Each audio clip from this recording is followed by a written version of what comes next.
What is up, fellas? Give me a couple minutes. I have got to do a couple things here before I actually get started. I'm trying to get the pop up so I can um, post a link so people can join. Hey, we got 2 likes already. 2 people are watching. Hold on, give me a couple minutes and I will um, um, post a link in the description there or in the pop up chat so you can join because I don't want to be in here by myself. You know what I mean?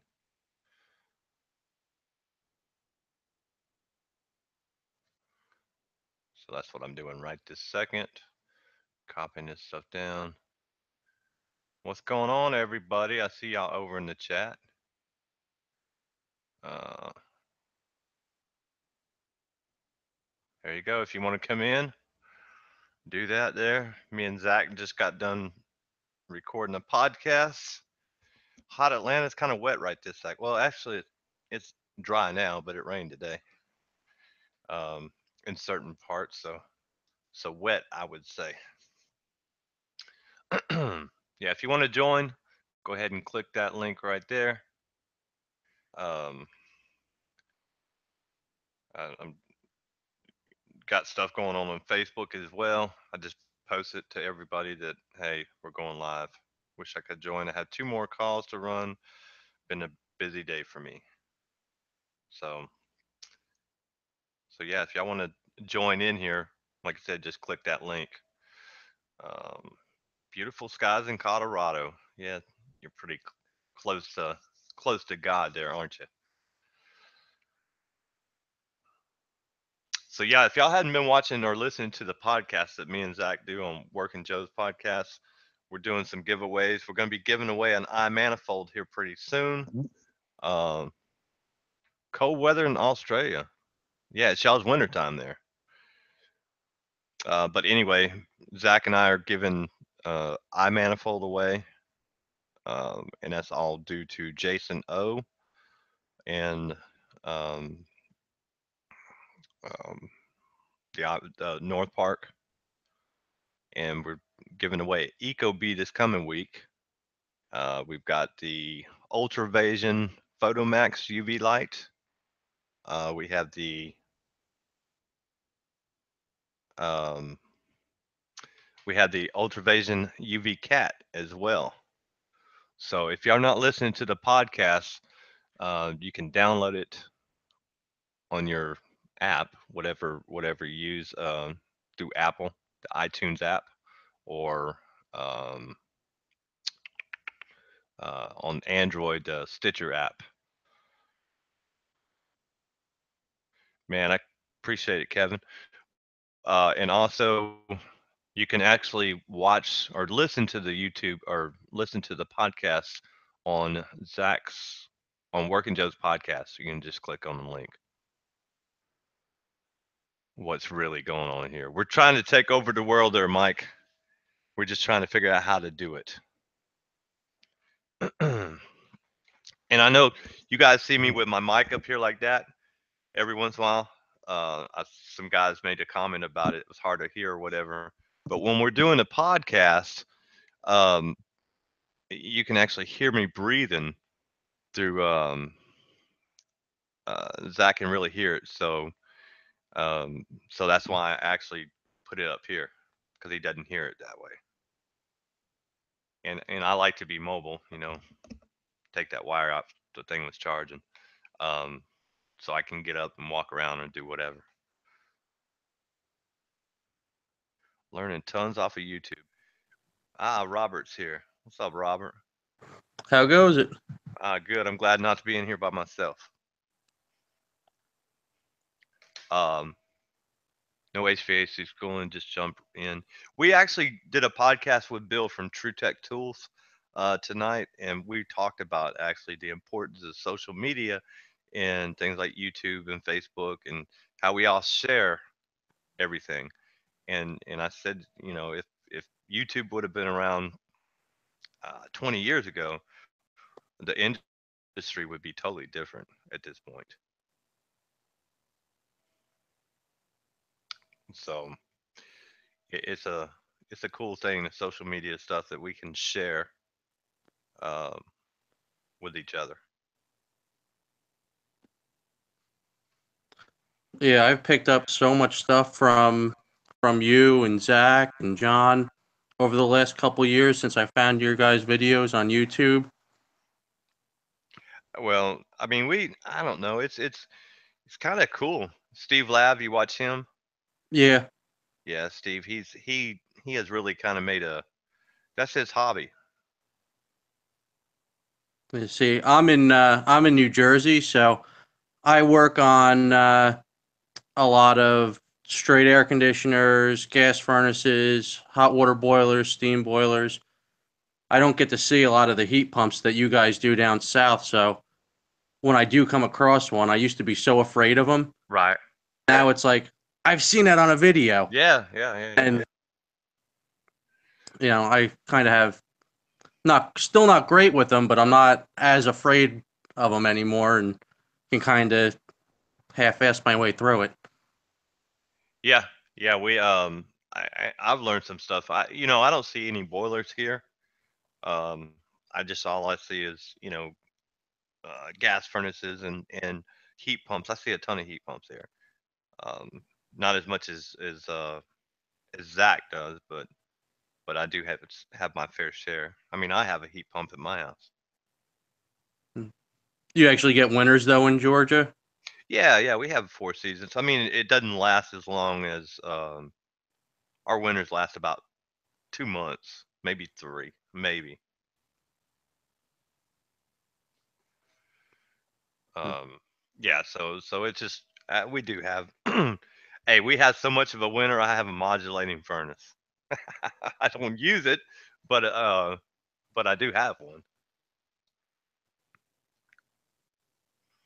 Yeah, that looks cool with the inverter. Oh, yeah, it works great. It works great. I got the old 12 seer Lennox on the side of my house. Hey, man, you know what? Believe it or not, there was a time where 12 seer was the shit. I mean, it was great. Yeah, it was top of the line when this thing came out. It's the old HS26. Yeah, when I house I moved into in 2000, I put a 12 seer in there. And inverters are the best. It's going to be a thing of the future. Hmm. So us old school guys got to get in shape, start studying, start. I mean, I say us old school guys, but there's guys out there that's been in the field a long time, and like, you don't want that stuff. It's just too complicated. And what happens when the warranty runs out? Well, 10 years from now, when my warranty runs out, the parts are going to be cheap. Hmm. Yeah, I haven't the only inverters I've ever worked on are mini splits. We haven't done one of the Like the regular 5 speed. split systems. Yeah. Oh, they're nice. They're nice. I mean, I'm sitting in my little office here with my little mini split hanging on the wall. It's Yeah, you great. like the Mitsubishis, right? Oh yeah. Well, actually, believe it or not, my next one I'll sell is probably going to be a Carrier, because Carrier is a little cheaper, but they're almost identical units. Oh, okay. Yeah, So company I work for, they sell the LGs. yeah, yeah, gotta work on them. We had. I know a lot of people have had problems with them, but I don't know if it's Oh, you just talking our about area or you talking about LGs? yeah. Yeah, But we've had good luck with them. yeah. There's Eric. Um, I don't know if you've seen Eric, but he's um does a lot of LGs, and he has a lot of problems with them.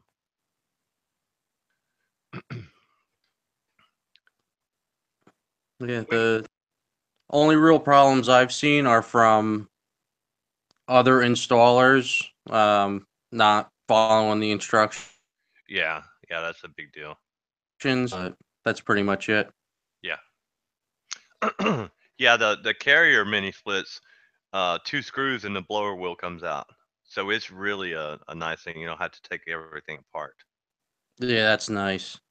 Um, Carrier or Linux? I prefer Carrier over Linux. Just a personal preference. I know guys, you know, whereas Steve, Lav, and Israel. Actually, believe it or not, John is recording a podcast with Zach for Monday's release. And Steve Lab, I don't know. I'll actually text him and find out if he's awake. He may be asleep. Let's see.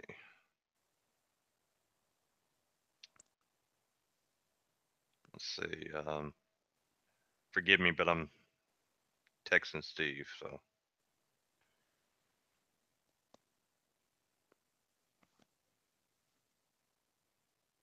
His chickens put him to bed already. yeah, he goes to bed with the chickens. No, actually, he does that. He'll go to sleep and um he will go to sleep. He'll take a nap here and there, and then he'll get up in the middle of the night, like 3 o'clock in the morning, and be up for a couple hours, and then go back to sleep till it's time to go back to work.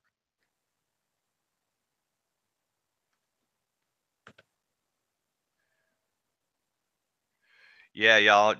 If y'all haven't watched AK's video on the smart, what are they? The teacup probes is great. Yeah, that was funny. I was laughing. Yeah, yeah. He sent it to me on Facebook today. Um, I was waiting. I kept waiting. Actually, I kept waiting for the. I mean, I liked the pictures that was on there, the cupcake probes. Um, but I kept waiting for his actual probes to be on another unit and actually, showing the pressures and stuff. Yeah, don't be using any coil cleaner or micro channel. You just use water. It'll definitely get it. Even Lennox just switched all their case coils to aluminum. They're regular aluminum fin. They're not micro channel. Right, it's about time. But they're saying don't use any chemical on those. They just want water on those too. I did a not too long ago. I did a coil clean on an aluminum coil, and I actually use a really soft chemical on it, just because it was really dirty. I mean, water just wouldn't clean it itself. So yeah, Train said the same thing for years, water only. Well, you can't, as far as the zoom lock goes, you gotta braze a stub onto the compressor. But I know Brent Ridley has actually done a compressor. What he did was at the shop, he brazed a stub on to the compressor, and then he zoom locked it from there. Yeah, tell him not to use a pressure washer on the condenser coils.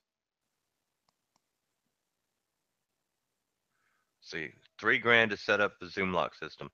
Yeah, it is, but actually, Sporland has a thing going on. If you buy $2,500 worth of fittings, you get the zoom lock. You get the tool for free. Um, so that saves some. And Nesu has got a video out where he won the Orion from us, and has a video out of him doing the install on it. And he said he actually has installed ionizers like that one on Croc stores, and it gets rid of the rubber smell. So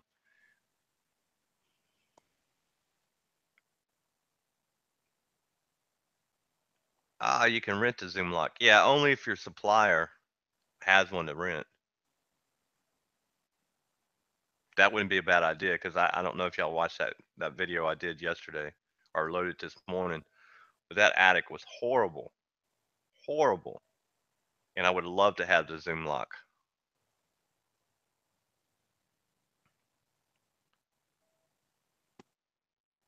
That attic was horrible. Wink, Wink, turn your YouTube thing off, or mute your YouTube. Hold on, I'm trying to. Wink. Yeah. Wink, turn your YouTube thing off. Okay. Or mute your YouTube. Okay, hold on. Hold on, I'm trying to. Hold on. Wink. Yeah, that's bad when somebody comes in and it echoes like that. Wink, if you're listening, mute YouTube. See, this is why I like the wireless mic, because I can move around. Gotta go over to the trash can.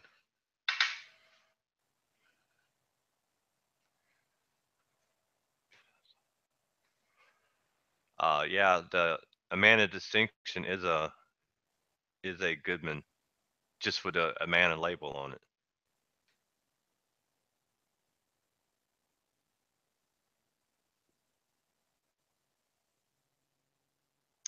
All right, Zach. So I went to Sporland's factory to their lab last July, actually about a year ago. And How is it now? yeah, better, much better. But I went to Sporland's lab a year ago, and you can imagine what kind of setup they have there. They have the whole thing for, it's like a supermarket there, and every fitting there is a Zoom. It's all Zoom locked.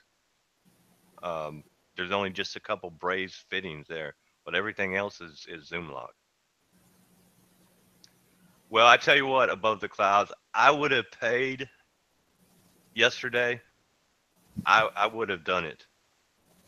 It would be worth it. You don't look at the just like every tool. I think the Zoom lock is worth the price it's paid for. Over time, it will pay for itself. Like my bender and swedger, I know it's a no comparison, but the bender and the swedger, I've not bought a fitting in 4 or 5 years. So I mean, it's the fittings could be anywhere from 10 to 15 bucks. But let me tell you, if you're working on the second floor in the attic and you have to run down the stairs to go turn on your nitrogen and then run back up the stairs, if you're working by yourself, if you had a helper, it's different. But if you're working by yourself, you have to do all this running and carry your torches up into the attic. You know, yes, it's worth it to me.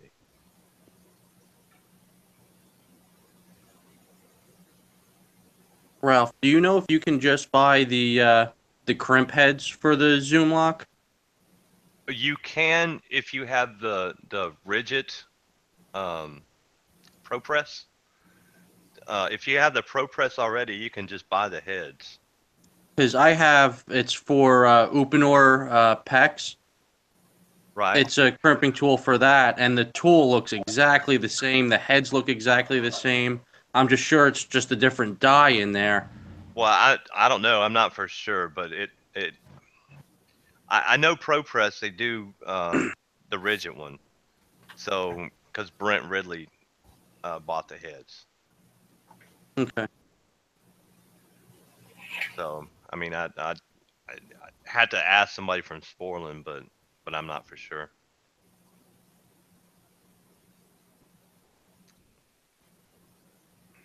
So I mean, hey, look, I've been doing this a long time, and I'm telling you, I'd take the Zoom lock over a torch any day of the week now.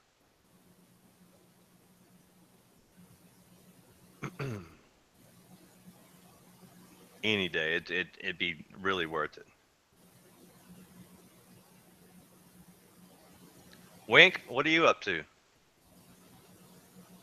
I don't know. I just came out of service call. Back. Hopefully nobody else called tonight. Yeah. Dang, you just got back? Yeah.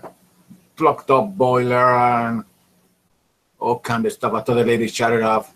You don't need no heat. I'd come back. Somebody will be back on Monday. Oh yeah, they don't need no heat. No, up here right now, no. Man, we got a lot of people here today. Look at that. Holy moly. I know. Wow. They'll start declining, but then they'll start picking up, and they'll decline. They'll pick back up. Yeah. Oh man, look, it's the movie star. Yeah. Wink's on call every weekend. Yeah. That's it. You know, take it where you can. You know. Yep. You don't know how long it's gonna last. Nope. The cupcake probes. Yes, sir. Man, you got a patent on those yet? Well, Snowflake Tools does. Oh, okay. Hey, look, I see your spoiling shirt. That's right. That's right. Did you get that off the Cowboys? No, United was giving them out. Oh, okay. Yeah.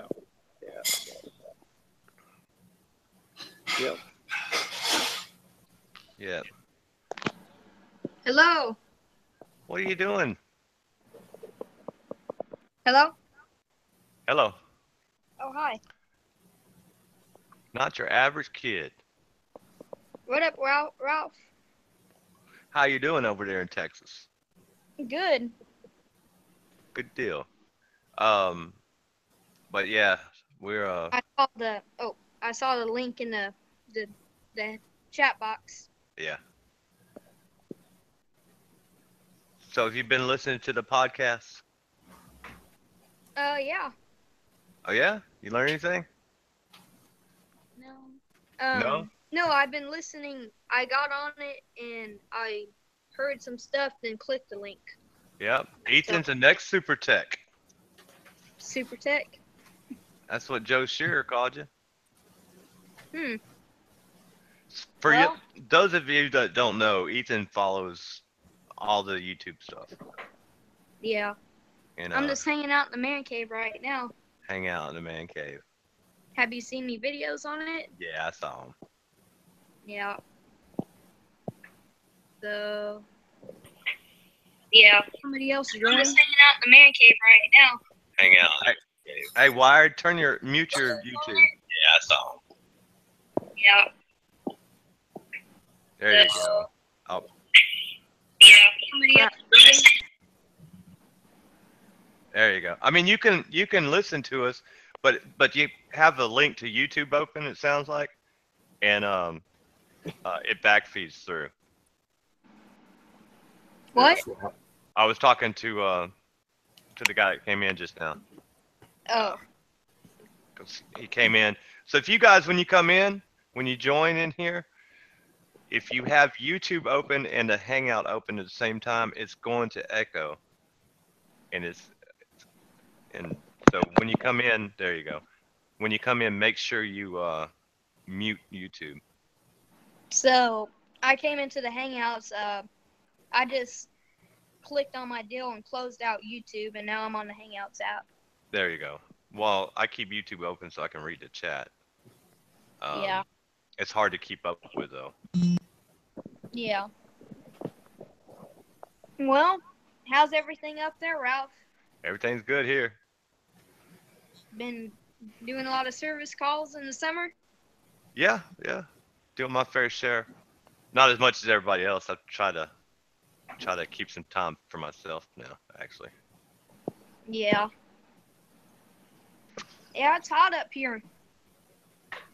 Yeah, it's hotter there than it is here. We barely had any 90-degree days here. Yeah, it was 105 here today. That's horrible. I know. Well, apparently Fridge Air is a pretty good product on air conditioning because Yeah. managed to. Wired, you.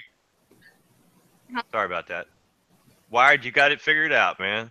Yeah. Thanks. I'm thinking about my next upgrade for the man cave is to put in a mini split. You need one. I got one right here. Huh. I'm thinking about going Mitsubishi or Gree. Oh yeah. Yeah. Agree would be a cheaper price, of course. Yeah. Well, I mean, I'm selling cars now, so I make it okay. I make enough money. You're selling cars? Yeah. You haven't watched the videos on the car selling? No, I'm on my third car right now. This one's needs a lot of work. It's almost done now, so. No, not lately. No. You've been selling cars? Yep. Yeah. You're what? 13 now? Yeah. Years old, selling cars and making money. Yeah. Well, it's kind of That's easy cool. to sell cars, knowing that my dad has a car dealership. Oh, so he gets some for you and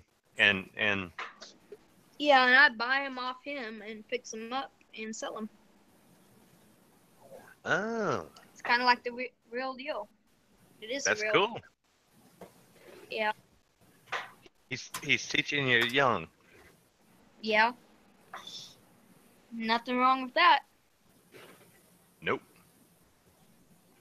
So Ralph, what is your favorite brand of mini split?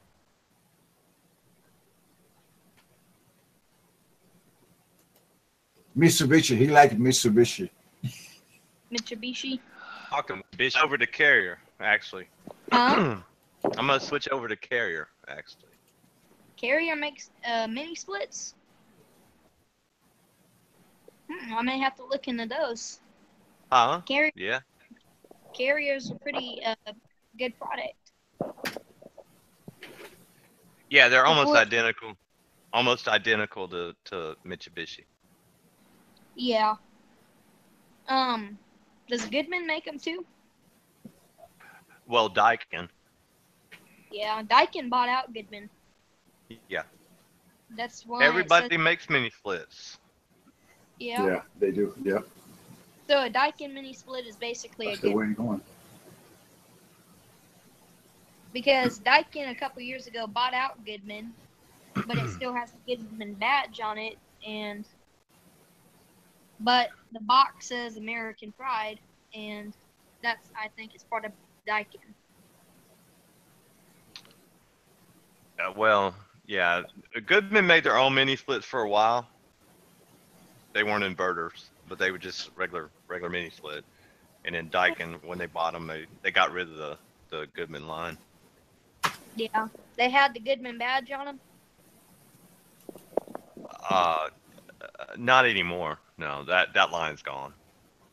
Yeah. So they don't make Amana P-Tax anymore. It's now Daikin P-Tax. No, they're still Amana.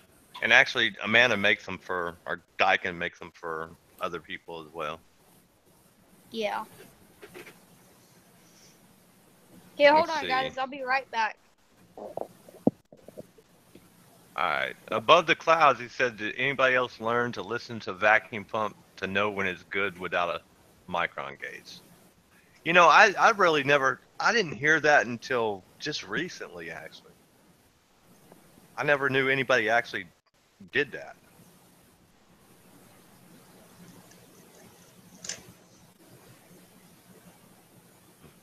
I could definitely I hear mean, the difference, but I've never Here, just used that only. I came in. You I what? came in. I came in late. I missed that part. All right, I'm back.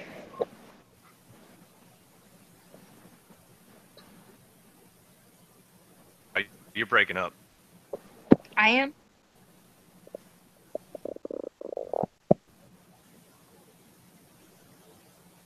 Anybody? Sure what that turned to. Yeah, we can hear.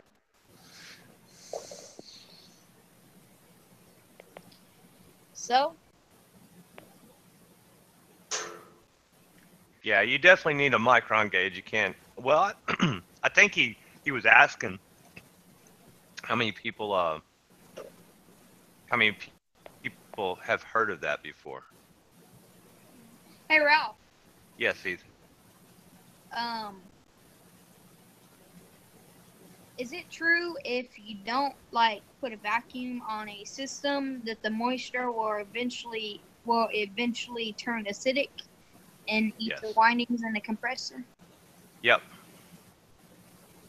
Yep, that is true. Yep. Yeah, I there's a lot of guys like I was watching it on YouTube, and you always want to ask if they have a micron gauge, because if they don't, then they're just pulling a quick vacuum and they don't know if you get all the moisture out. So Yeah, that definitely. it's a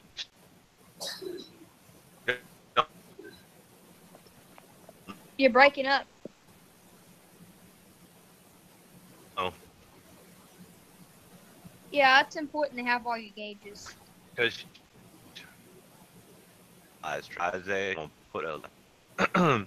Yeah, Jim Gilly said my link drive that is the best website if you're working on a Mitsubishi thing there. Hey Ralph, Yes, Ethan. have you ever installed window units? I think I did one for somebody at one time.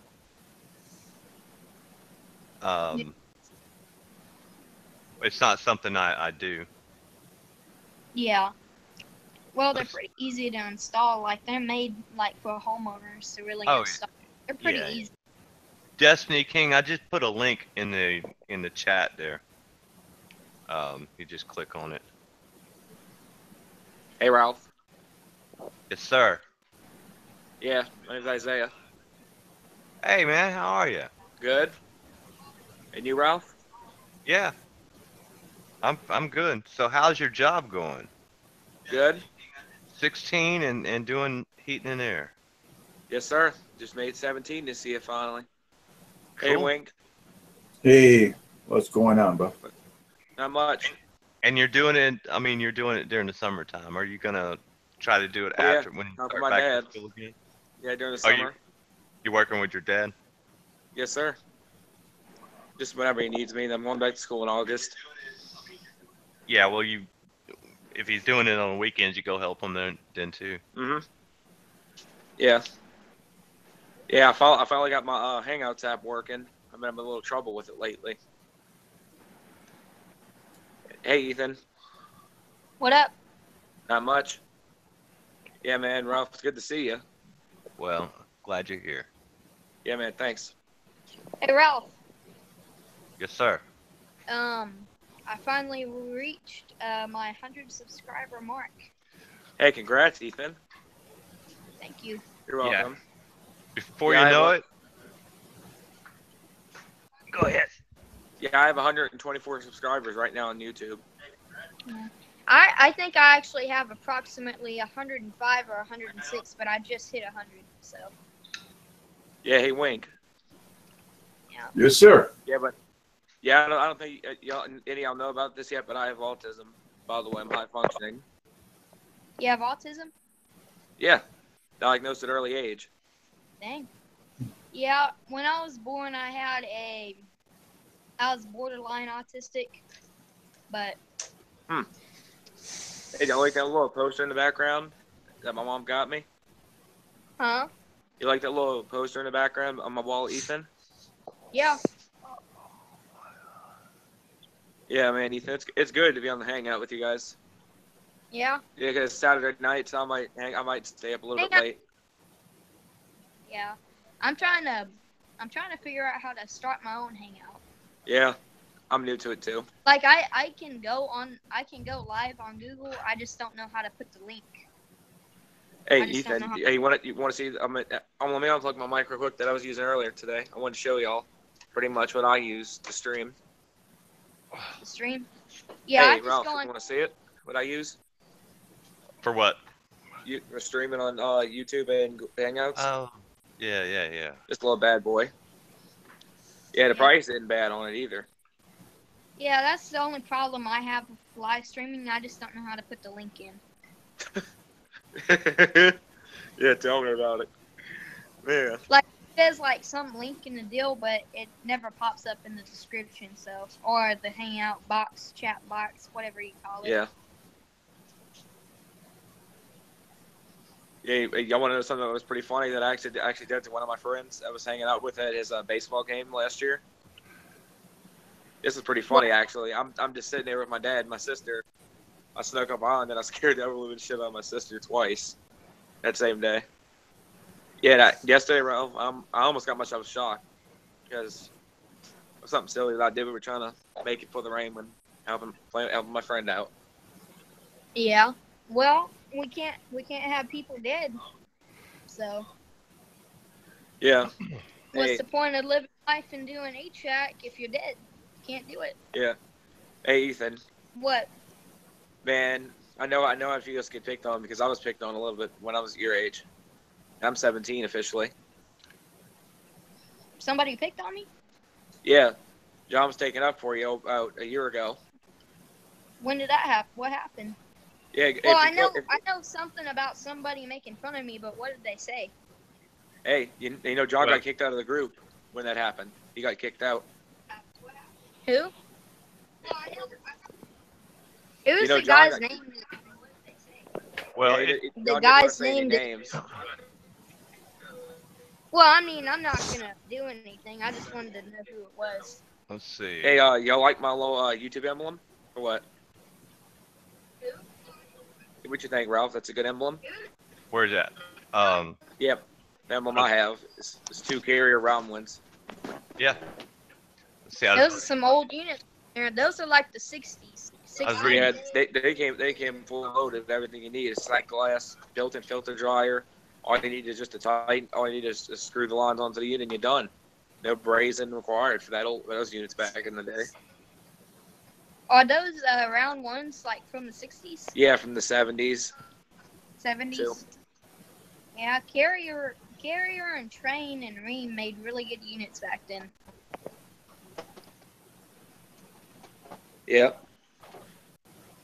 Yeah, Wayne and Ralph, you two are one of the best people on YouTube, including everybody, including you.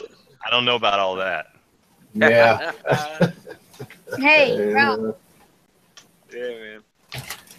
Out of all the YouTube people, out of all the HVAC YouTube people you watch, Ralph, who do you watch the most? Who do I watch the most? Probably, I don't know. I watch a lot of people. It's hard to keep up with everybody. Yeah. Yeah, I watch a good amount of people too. Yep. I watch you. I watch Mike. Hey, Ethan. Hey, Ralph and Ethan. I'm thinking tomorrow if I'm not doing anything. I'm not doing anything Sunday. I might. If I'm gonna probably do a hangout Sunday or Monday. I don't know.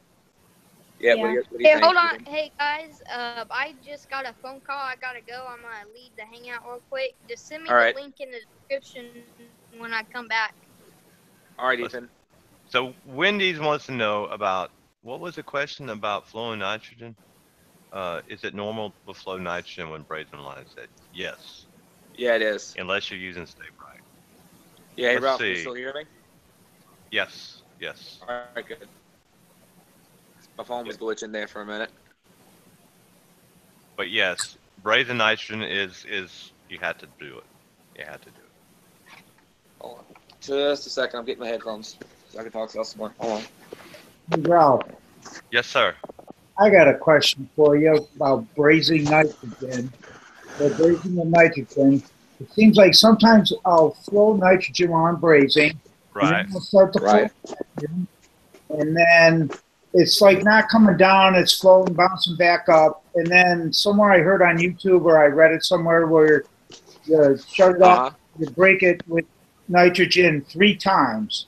And then that usually seems to do it. So now what I do is after I braze it, I'll pump the nitrogen in, pump it up to like about 100, purge it, do that 3 times right away, right off the bat. And it seems to get it the first time for me that time. Does anybody else do that, or is that Just maybe because I'm starting to use a flux because of Jim Pettinato. So I use the flux all the time now. Uh huh.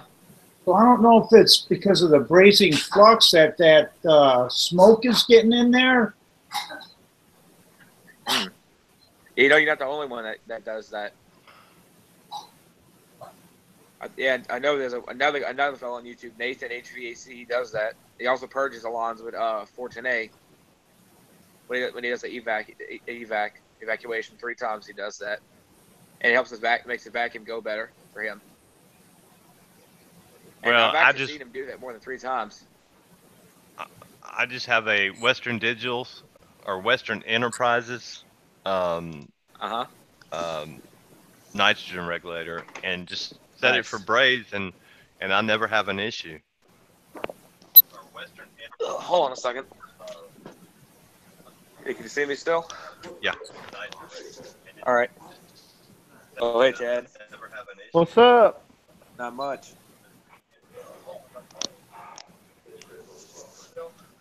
Ralph. Hey, Ralph. Yes, sir. Hi, this is Isaiah. Hey, man.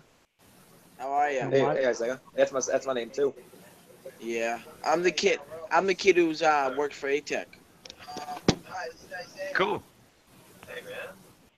Yeah. I just had a quick question. All right.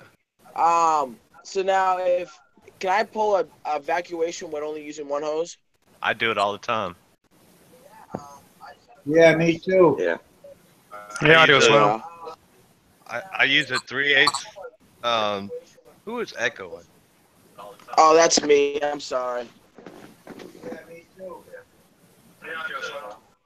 Yeah, I use a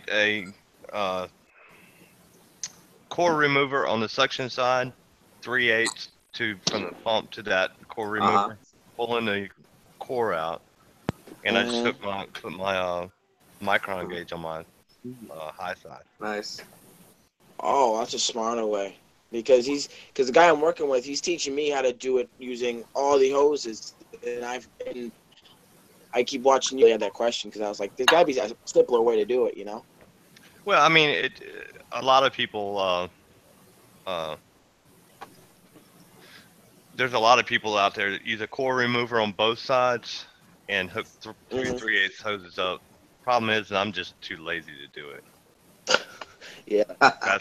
That's my simple answer. But it works the same. Right. So. Right. Yeah, so it works the same. Are you thinking about buying a zoom lock? Because I was watching your last video. Yes. Hey, I saw Zach got the zoom lock. Yep. And Israel HVAC had the zoom lock as well, and I think he stuffed up on one of the lines there, but I think it's only because he didn't have it. You have to have it exactly level inside the actual piece, otherwise it won't seal properly. Yeah, yeah, you have to have it on right. He just didn't have it on properly, but yeah, John's got one too. Yeah, and I think it's really cool in my opinion. Well, it beats having to. have. Yeah, I mean, it beats having to lug a nitrogen set, your nitrogen and your brazing set into the roof. Imagine taking it into like a 100-degree roof. I can imagine that. I don't think nitrogen will get flown. You know. Yep. I just bought me a set of S-Man 460s. Nice. Yeah, thanks, Wink. Man, I love them. That's what I use. It's kind of big. Yeah, it's not. And when you use something small like Testo, it's hard to get used to. I don't have a test. I'm looking for that to get me one of those 570. I saw somebody today using it. One of my co-workers. I kind of like it. They kind of small, like a nice compact unit. Yep. Well, the phone stays running. Well, you know, today everything's money, money. Yeah. Yeah, bro. Yeah, man. Yeah, I mean, it's been raining over here in New Orleans for the past, I think, 3 or 4 days. It's been raining a little bit off and on. Hey, I like that shirt. Same here in Connecticut. It's like we be getting rain over here like pretty much every day. I mean, it's crazy. I know. Can make no money like that, you know.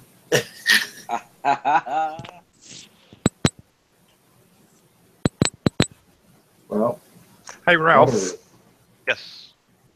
In America, have you noticed? So in Australia, we mainly install ductless mini splits because that's pretty much just the thing that happens here, right? Dakin, Fujitsu, whatever, inverter style, everything, right? And only businesses use the package units on their roof. In America, are you finding a change between buying the ducted systems over to people going to mini splits because it's quicker, cheaper, and easier to install, or are they still sticking with the package, like your ducted units? Yeah, our most of the houses are still using regular conventional splits, but there are the higher end homes using mini splits. All right. Buddy, hear me?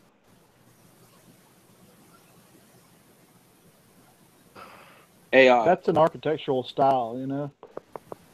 Yeah, man. In what way? What's your what's your take on the Daikin 20-seer inverter systems? Yeah, because a good friend of mine that I do talk to on the old PS4s and PS3 console and Xbox 360 consoles, because I'm a gamer, and he told me his dad just got a brand new 5-stage 20-seer Daikin inverter heat pump, dual fuel, just put in. Hey, Ralph. Yes, sir. When you built your man cave, like hangout area, do you have a lot of carpentry skills? Because you did that, you managed to do that pretty well. No. No.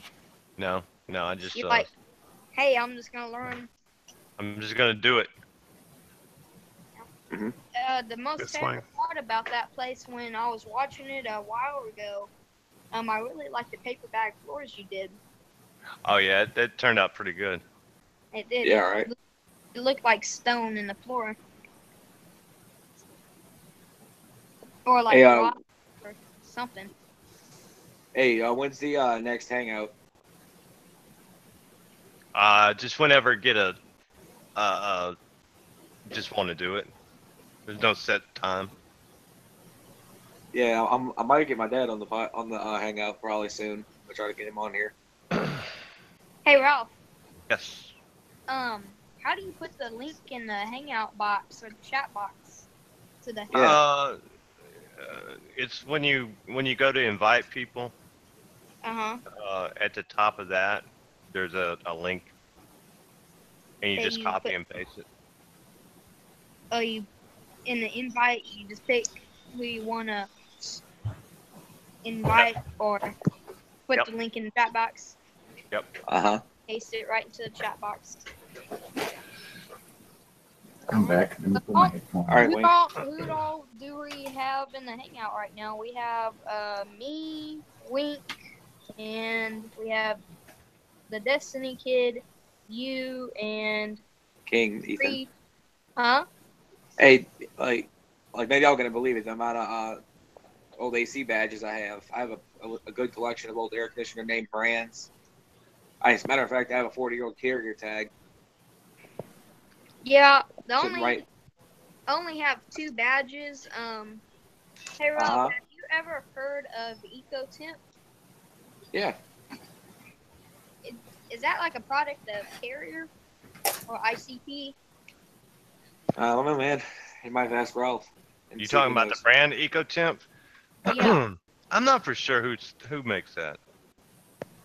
Yeah, y'all ever seen Comfort Star? The Comfort Star condensers.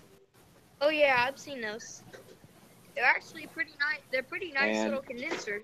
Yeah, they're just noisy is the problem. They're just noisy. Huh? They're just noisy to me. Yeah. Comfort Star is a ICP brand, right? Hold on. It's an off brand. Yeah, like carrier, ICP, and everything like that. Hey, Ralph, I got something to show you on the Hangout real quick. That tag I was telling y'all about. Mm-hmm. I got it right here with me. Oh, I can see it okay? It's upside down. Oh, sorry. That's all right. The only badges I have is a Goodman and an Eco Temp badge. That's why I asked about that. Yeah, I've got a comfort maker too. Yeah. Hey Ralph, I was watching one of John's I'll be right back. videos, and Yeah, I'll be back. He said that ICP is the same exact thing as carrier. Yeah, that it is, Ethan. So. Hey, I'm gonna be right back, okay, Ethan? All right, be right back. Be right back. Right. Yeah, carrier is for the people who just want their blue badge. It's true. Yep. Oh, there's my buddy. Who's your buddy? Chad. What's up? Chad. What are you doing, Chad? Oh, I just been out and drinking some good craft beer here in Huntsville. Oh, cool. But yeah, me and you went to the ICP tour up in Collier, Tennessee. Yeah. Everything was there. I really enjoyed that damn tour. That was a good tour. It was. And like people, I tell them that, hey, they don't braze the condensers when they're putting them together. People don't believe me. Yeah. Hey Ralph. So, yes, sir. What brand of air conditioning have you had the worst luck with? Every one of them. Every one of them. Every one of them are the same. They all break. All break. Yeah. Yep, they all break. So, like, you could have a cheap air conditioner and a very expensive air conditioner, and what I've always been told is it has the same components inside. It's just the build quality may be a little bit different, but it's basically the same thing inside and out. Yeah, basically. Dave Johnson. That's a great comment. Okay. So that's all right. Hey, if you guys like to testo probes, my thumbs up to you. Huh? Oh, I was just reading the comments. I'm back. Hey, Ralph. Hey, you did a giveaway, Ralph, not too long ago. You did. How do you enter for one? Like a giveaway? You have to listen to the podcast. Like this podcast that we're on right now? No. The podcasts are totally different. This is a hangout. Me and Zach do a actual podcast called Working Joe's Podcast. And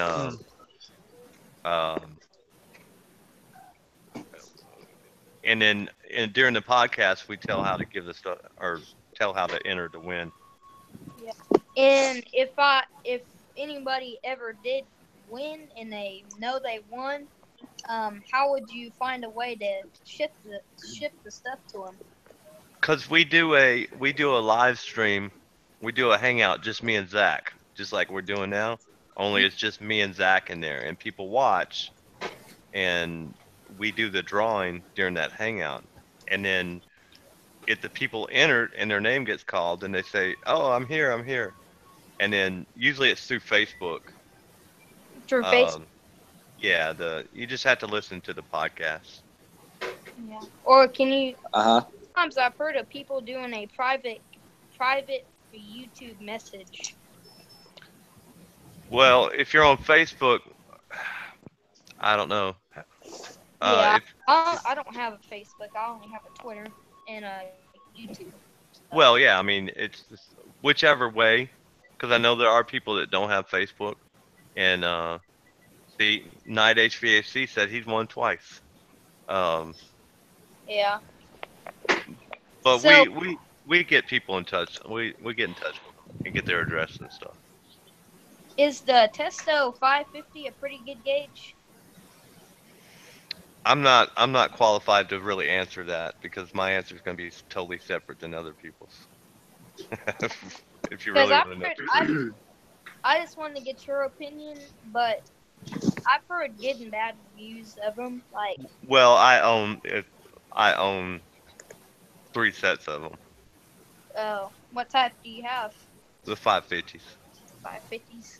Yeah. Yeah. Well. Hey, Wink, Ethan. Yeah. Hey, you know, Yo. John Israel Jr. is on YouTube. Hey, Rob, did you see John's first inverter he did? Yeah, yeah. Oh It was yeah, pretty cool. I saw that one too. It was Yeah, man, pretty nice. That's pretty nice. I can tell you that. You can't even hear them. Yeah. Yeah, Like, look at the fan blades, see if it's running. That's how quiet it is. Yeah, he said he was standing right by it, and you can't even hear it on the video. I know that, man. Inverter units relatively new for you guys in America or something, are they? Because they've been here for about 5 or 6 years now down here. Yeah, the inverters. Yeah. But you're mini split over there. Yeah, we are. Yep. Yeah, if we're talking about the conventional systems. I mean, the conventional. Yeah. Oh, they're great. They're great. I mean, you asked about the mini splits a while ago, and the manufacturers has kind of answered that by doing an inverter conventional systems. Are they 5-stage or? Yeah, 5-stage. That's what I have. Yeah. Okay. Now, just to iterate on that a little bit. Now, I put in those Bosch systems a lot, and they're all inverter systems. They're split heat pumps, so they're all heat pump. They also have a system where you have a water coil, so you can use a Nye or a Bosch water heater, tankless water heater to cycle through there for your heat if you need instead of using the heat strips. So that's available too. Yeah. And I use and unfortunately I've never installed one. I've got a lot of people interested, but where we're at, everybody's like, put me a heat pump in, it's cheaper, and I can get a Bosch inverter system heat pump for a half the price than I can get a 16 SEER ICP unit, so I mean they're just so much cheaper, and more efficient. But they're all split systems. They're all splits, and I've actually took an ICP furnace, an ICP coil, and put a Bosch outdoor unit on inverter compressor. But see, here's the part I don't understand about the Bosch inverter system. All right, if our goal is to get rid of the latent load, how does the Bosch communicate with the fan to turn it down to a lower speed? Are you talking to an indoor fan? Yeah, the indoor fan. It doesn't. It cycles it on and off. It cycles it on and off. Is that how it does it? I think that's the way it does it. Now if you've got a Bosch air handler, it will cycle that. It will ramp that thing up and down, just like it won't cycle it on and off. But if you've got it's a 1-speed deal. You really lose efficiency when you pair it up to a furnace, Right. So you lose that part of that efficiency because it'll cycle it, but you're still way better off than you ever were with a 14 SEER or a 13 SEER unit that you take out of there, Right, so, but like I said, you're not getting. To me, it defeats the purpose. I mean, I don't know. I'd rather have the 5-stage if I'm going to connect it to a regular system and make it a 2-stage. Right. I get that. I understand. Hey, but let me say this: when a person's got a price tag of $6,200 versus $9,200, they're probably going to be like, "Hey, I'll put that $6,200 one in at the same quality. It's the same exact system. You got a Bosch and you got an ICP, or if you do all ICP, then you're raising the price about $3,000. Right. You know, I mean, not knocking ICP. That's just the way they're priced. Right. Hey, Ralph. And they're good systems, they're good units, but that's just the way it is. Well, yeah. Yeah. I know. I like my ICP. I'm not gonna lie. Can you Hey, Ralph. Yeah. get a inverter in a straight coil? Yes. Yeah, yes, you can. You can. Yep, we have that here. Yeah. So, if you have like a mini split and it's just conventional and it's not in inverter, is it still like very quiet like an inverter? Oh or- no. No, you're not gonna. Nowadays, you're not gonna get a mini split without being inverter. I don't think so. I could be wrong, but No, they don't Yeah, sell. You can't buy them. yeah, you can't buy them.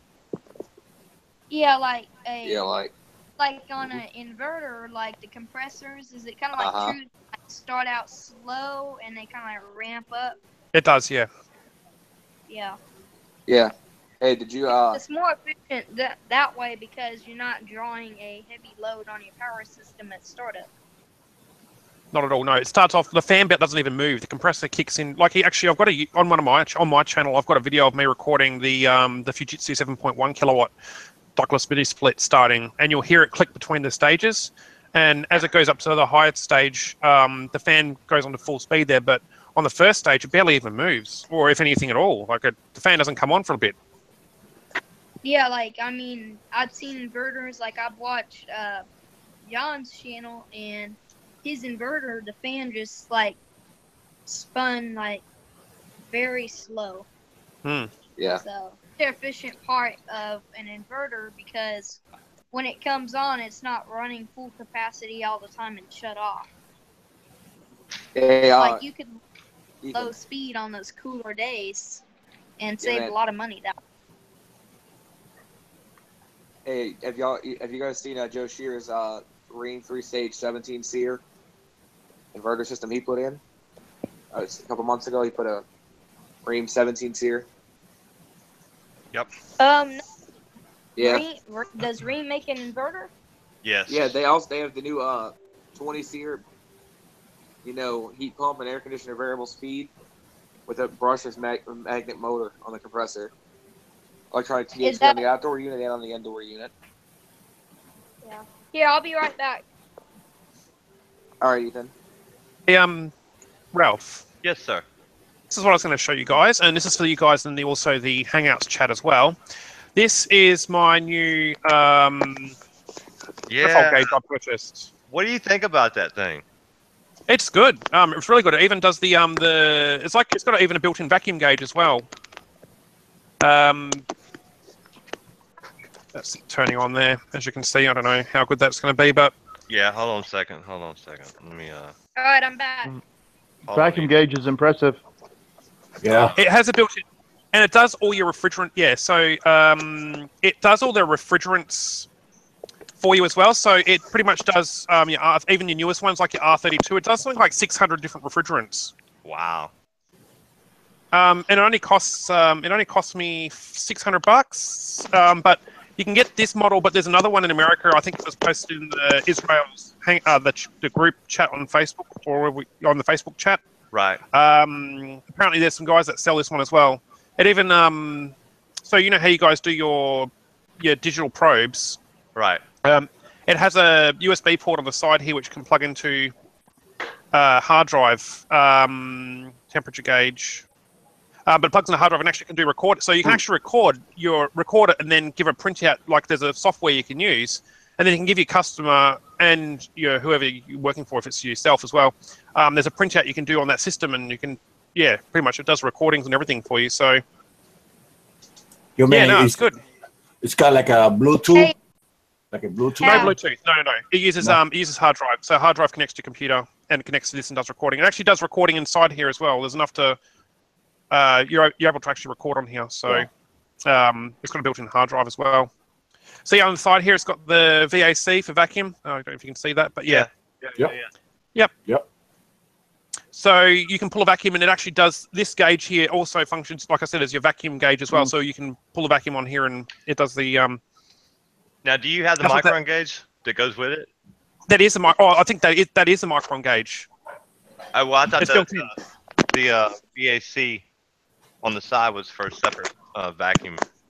I think it goes. It connects to something else. I'm not sure how the. I was just told that when I bought the thing, you can pull a vacuum with it based on the vacuum thing. So the yellow pipe, I do believe, is what they told me was the one you connect up to your vacuum pump. Right. Then into compressor. So you go compressor into this, then from this into your vacuum pump, and then pull your vacuum down. And yeah, I don't know. Look nice. Hey, Ralph. Hey, have any of y'all in the Hangout ever been to Port Aransas, Texas? A what? Have any of y'all in the Hangout ever been to Port Aransas, Texas? Nope. No. No. Oh, yeah. I just got. What about Orange Beach, So Alabama? it has the. What's that about Alabama? I didn't hear that. Orange Beach. Yeah, I see that. Orange Beach. Yeah. I've been there. Yeah, I was there last year. I stayed in this. That's pretty nice gauge there. Yeah, it is nice. Yeah. So you can see how it's got the micron built in. Yeah. Yeah, I see it. Nice. Yeah, it is a nice gauge. But it's a bit heavy, and it's also got the bit where you can hang it off. You can pretty much hang it off anything really, like your stock standard. Right. Just hang it off anywhere. Who makes that? Rothberger. It's a German-based company that does it. But you can buy it off. I just had a look quickly on Amazon for the Rothberger device. It's $600. Right. Same cost as a Testo, $550 or something. So. Yeah, that's pretty cool. Me and Zach were talking about that the other day. We were talking about different gauges. You know what we should do? We should tell everybody on the HVAC on YouTube. We should have everybody on YouTube that we all know that does HVAC come to the Hangouts. Have this big huge hangout. They won't all fit in here. You can only have 10. Hey, Reef, is that your YouTube channel name? What? Yeah, it is. Yep. Because I looked for it and I didn't see it just now. Let me send you a message. Yeah. Hey, Reef, do you plan on coming to the AHR Expo in Chicago in January of 18? I was thinking about it. Yeah, yep. I didn't even know that was on. But yeah, I'll definitely come over. It's just it gives me time because it costs so much. You know what? Okay, so your border security will probably arrest me because that's just what they do apparently. So they hate Australians. They won't arrest. Australians is not who they hate. Come on now. What is your icon? Yeah. It's me as a firefighter. Actually, I'll show you a. Give me a second here. Yeah. I see it up there on the chat. I'm going to look. You'll see. I actually even posted a video of the 40-year-old weather wall unit. I'm ripping that out and putting a new probably a Hitachi 7.1 kilowatt in. Have you had luck with a Fujitsu? Hey? Have you had luck with a Fujitsu? The Fujitsu? Yeah, no, it's good. No issues at all. Nothing at all. It's been perfect. That's what I'm thinking about doing my high-end line. Yeah, the Fujitsu, if you do, the Fujitsus have a different kind of ranges though. They do like a designer series and I don't know. If you go the builder air conditioner, like the builder series, they're crap. But if you go the designer range, yeah, they're really good quality units. Really easy to install. Just no issues at all. Hey, Ralph. Yes. What's the oldest system you replaced? 46-year-old. 46 years old. What brand was it? I don't know. It was painted a couple times. Didn't you do a Linux one time? It was from the 60s. Was that you, Ralph? No, that wasn't me. I mean, I did do a one from '69 last year, actually. You did? And yeah, but I don't know what year. I don't know what brand it was. Well, Westinghouse or something like that. And wouldn't it be like 47? 47, yeah. Hey, Ralph, I'm gonna head out. Okay, man. All right, be careful. All right, brother. All right, Thanks. Bye. See you later. See ya. Have a good night. See you. Let's see, Reef, did you post that in there? Yeah, I did. Yeah, that's the Fujitsu one. What I was going to show you was there's a second link I'm posting there with the unit that I've purchased. Now, don't forget, they also do sell it in America as well. But as you can see, it's basically your suction line. Lost his voice. Hey, Ralph. I might have is that did better? that by accident. That's my fault. Is that better there? Can you hear me now? Yep. Yeah. Okay, yep. So what I've done is I've posted in there the video for the Fujitsu, but you can hear it going through the stages. And then the second link I've posted is actually the manifold gauge, and basically you just hook up your liquid and your suction line, and then just the yellow line which goes to your vacuum pump, and that's it. That's all you need to do. There's just 3 things you need to do. Well, our biggest deal is that most gauges leak when you're pulling a vacuum. So most of us are like, well, we don't want to pull through our gauges. We use a standalone. This is what do you call it? They've put a lot of. This is why it weighs more. Like I don't know. I think I felt the other gauges. They're kind of lightweight and plasticky feeling. Right. This is basically metal. Like this manifold gauge is metal and it weighs, I don't know, we'll say 3 kgs or something, or 4 kgs. It's pretty darn heavy. But yeah, so I'm sure you can run. Yeah, you can run it through. But it says so. It says you can. So I mean, yeah. I'm reading the chat. It's but yeah, yeah. Most guys are like, nah, I'll never do it through my gauge. But I mean, because over here, actually, Testo stopped doing a micron gauge in it. They used to do micron gauges in the I think it's a 570s or 557s. Was they stopped doing it now. Get it there, Mike. Why'd they stop? I had an Appion. And I ditched it for a field piece. Because they were leaking through. S-Man had them in it, and they got a ton of complaints because they were leaking. Yeah. Yeah, it's always good that you pull a pretty good vacuum on a system. You really don't want any leaks in your gauges. Yeah, I don't think it. I don't think that design's something that leaks though. Well, I mean, yeah. I don't know because it's still fairly new, right? Yeah, it's a brand spanking new device. Yeah. Rob. Yeah. You still in your office or you're home now? No, I'm in my office. Well, the office is outside the house. Oh, okay. I was wondering. Bro. Yes. What made you want to do HVAC and air conditioning and heating? I was kind of thrown into it. No, I don't. Actually, I did sheet metal work in the Navy. You did? Oh, Yeah. you were in the Navy? Yeah. Raph, you never told me you were in the Navy. Oh yeah, I did, didn't I? No, what was your rate? HT. HT? Yeah. HT. When I I was an IS in the Navy. Really? I started out as an OS. Yeah. I was 8 years. I got out in 2011. I was just reserved, but I was Intel guys. They work more than anybody. Oh yeah. You were kind of thrown in the HVAC?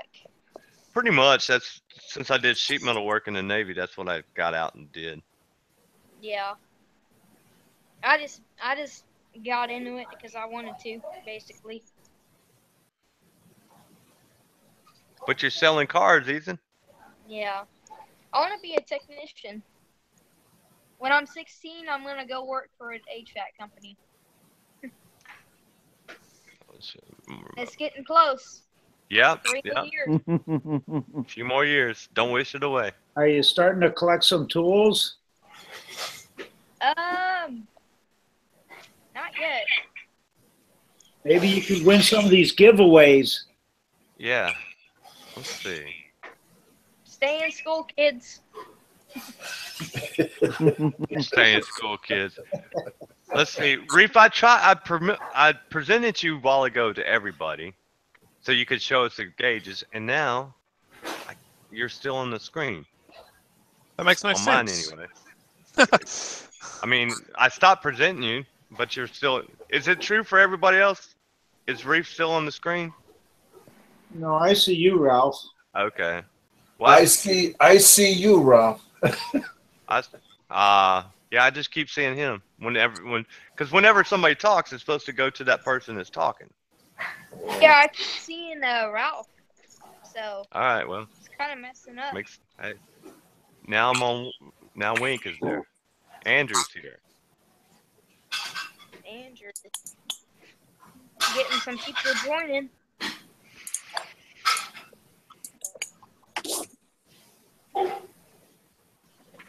Hey, Ralph. Yes, sir. Are you a dealer for any brands? Oh, do what? Are you a dealer? Well, ICP and Carrier. You're and Carrier. Yeah. Like you have to have a license to buy Carrier. Well, you have to have. You're supposed to have a license to buy every one of them, but the internet says you don't have to. I meant to say you have to be a dealer to buy Carrier. Yeah. God, could you imagine all the hack jobs that are going on around the place? Far out. The amount of times I've seen people just set up a mini split and then just don't pull a vacuum and then just release a refrigerant and then it starts freezing up and then they blow their $600 or $700 unit to pieces. It's just like, well. Yeah, I hate it when people do hack jobs. Like a couple of days ago, I was down at the ocean and of course they all rust up down there and they just go cheap and put Goodman in, and those are the most hack jobs I've ever seen. Like, I saw one that was all the way iced up back to. They had like a blanket, ice blanket all the way around the compressor and the line set. Jeez, They're what the were they most thinking? hackery. Because there's so much of them that, like, I think I put up at least 10 videos on all the air conditioners there, so,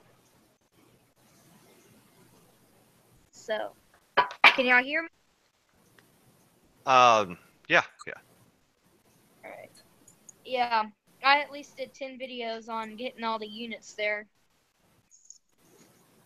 A lot of them were from 2014, and they were all 3 tons, so 3-ton Goodman. Find somebody just as fucked up as you are and settle down. That's what you got to do. That's if I ever get married. All right, what is that? Personality first. I hate those quiet. What is that? Real quiet words. You know the kind of women that when you take them out to dinner, you say, "Hey, what you want to eat?" They go, "I just have." He's gone. He's gone. Bye, Dan. It said Dan. Somebody else joined. Dan. What the hell was all that?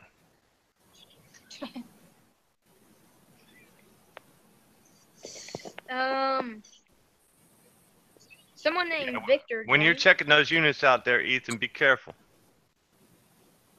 Yeah. Yeah, I had. Yeah, I can highly agree with you on that because about half of them, the high voltage wasn't even properly secured and it was out in the open. Yeah. Hey, Yeah. Ethan, have you seen that video of the guy that he tried to a 410A leak and he tried to put the Schrader back in while it was spraying on his hand and it disabled his hand? Oh, that's HVAC Tech Rob. What happened? The Freon got on his hand, and what happened? Well, he was trying to. He took his hoses off the unit and didn't backseat the valve, and then when he took his hose off, it started spraying out Freon, and so instead of just letting it go, he kept trying to put the hose on it, and he burned his hand. And now he can't use it. can't like Freon cause frostbite because it's so cold? Well, yeah, and that's what happened to his hand. He burned his hand so bad that he can't use his hand anymore. It got so cold. His hand got so cold it burnt it. Yep. What? He wasn't using your gloves when he was. I use gloves all the time when I'm. No, he wasn't using gloves. So when did all that happen? 6, 7 years ago. He can't work in the trade, can he? He can't do it. He can't use his. Is it right hand? I can't remember which hand it is. Does he still have his hand, or is it gone? Yeah, he still has it. Is it Yes. functional? No. Sometimes he says it hurts him really bad. Still, after all this time, he's got so much nerve damage. Almost 10 years ago, and it hurts. It still hurts really bad. Still. Yep. Dang. Wow. Well, that's what happens. I suppose it's frostbite, basically, isn't it? Yeah. Yeah, one time. Isn't it true that if it gets into your lungs or whatever, you can die from it? Well, there's a bunch of people. There's a bunch of people huffing R22. Yeah, I was going to say. I think they can huff it. Yeah, but now I wouldn't huff 410. I've only seen cases of people huffing 22. I wouldn't huff 22. That's too expensive now. Well, I damn sure wouldn't huff 410. I was watching one of John's videos, and he was working on a round one, and somebody huffed a unit. Yeah, didn't he? That was a video when he was doing the church one, wasn't it? That church unit that basically they huffed all the freon out of it. Yeah, that was that one. That's why I keep telling people, do not try this at home, because Yeah.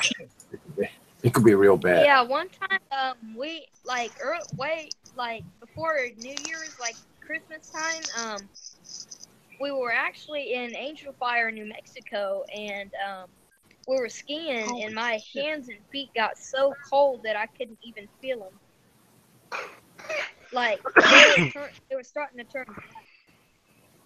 All right, so guys, I just looked up our first day of school. Our teacher made us put our like, hands underneath R22 under the vapor side of the R22 tank, and said, "This is what it feels like."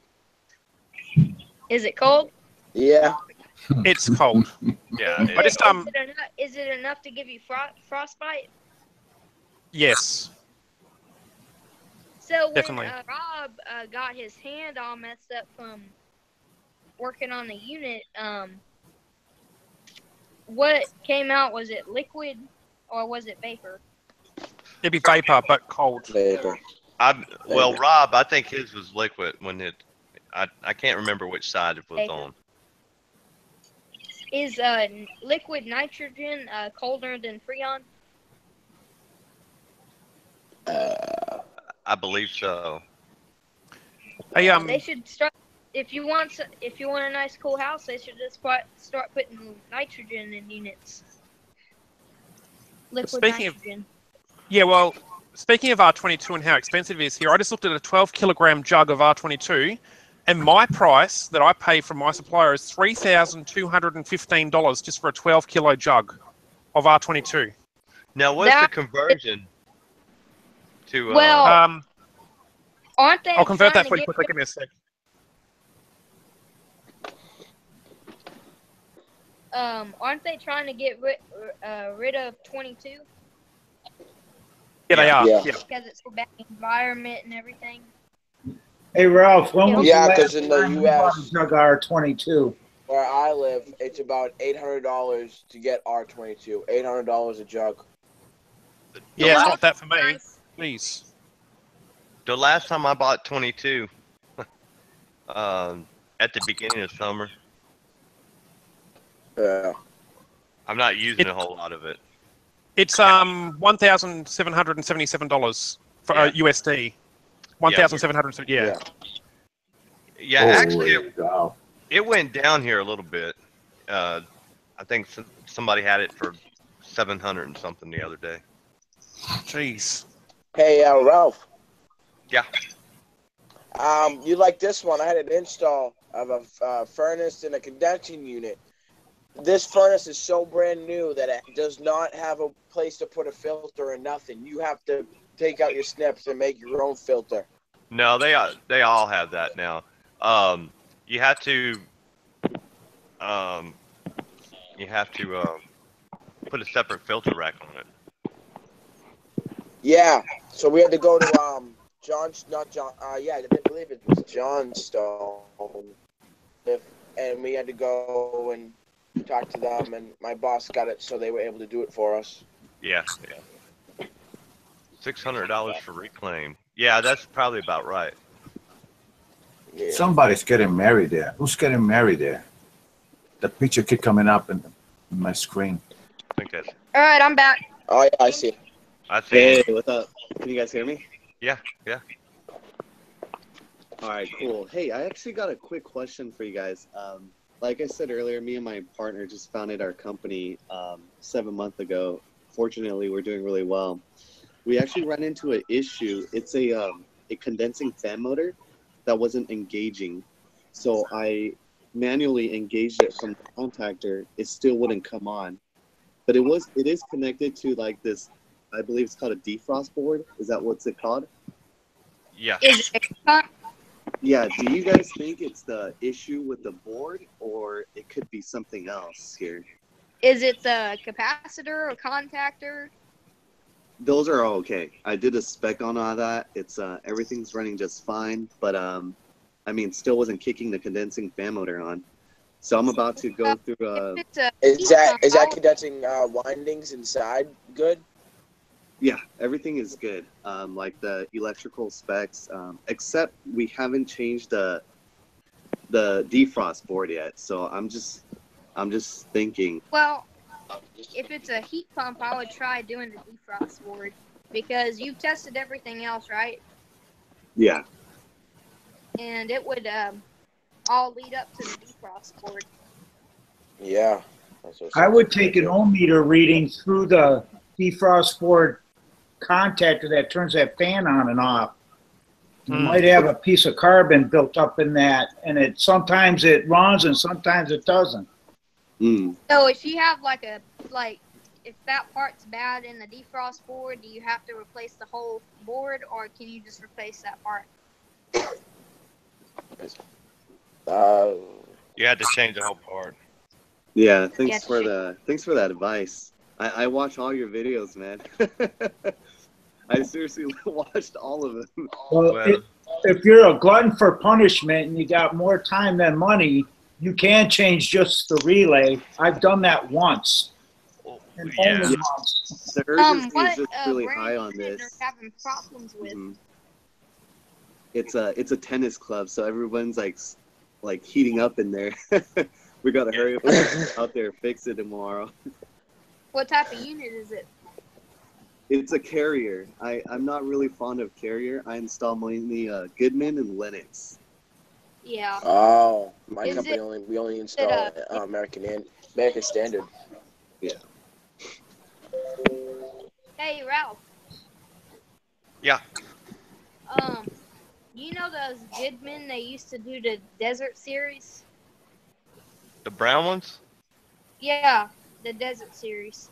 Yeah. I've seen some with, I thought they came with, Bristol reciprocating compressors, but I've seen some with scroll compressors. Did they come with scroll compressors too? Yeah. So, yeah.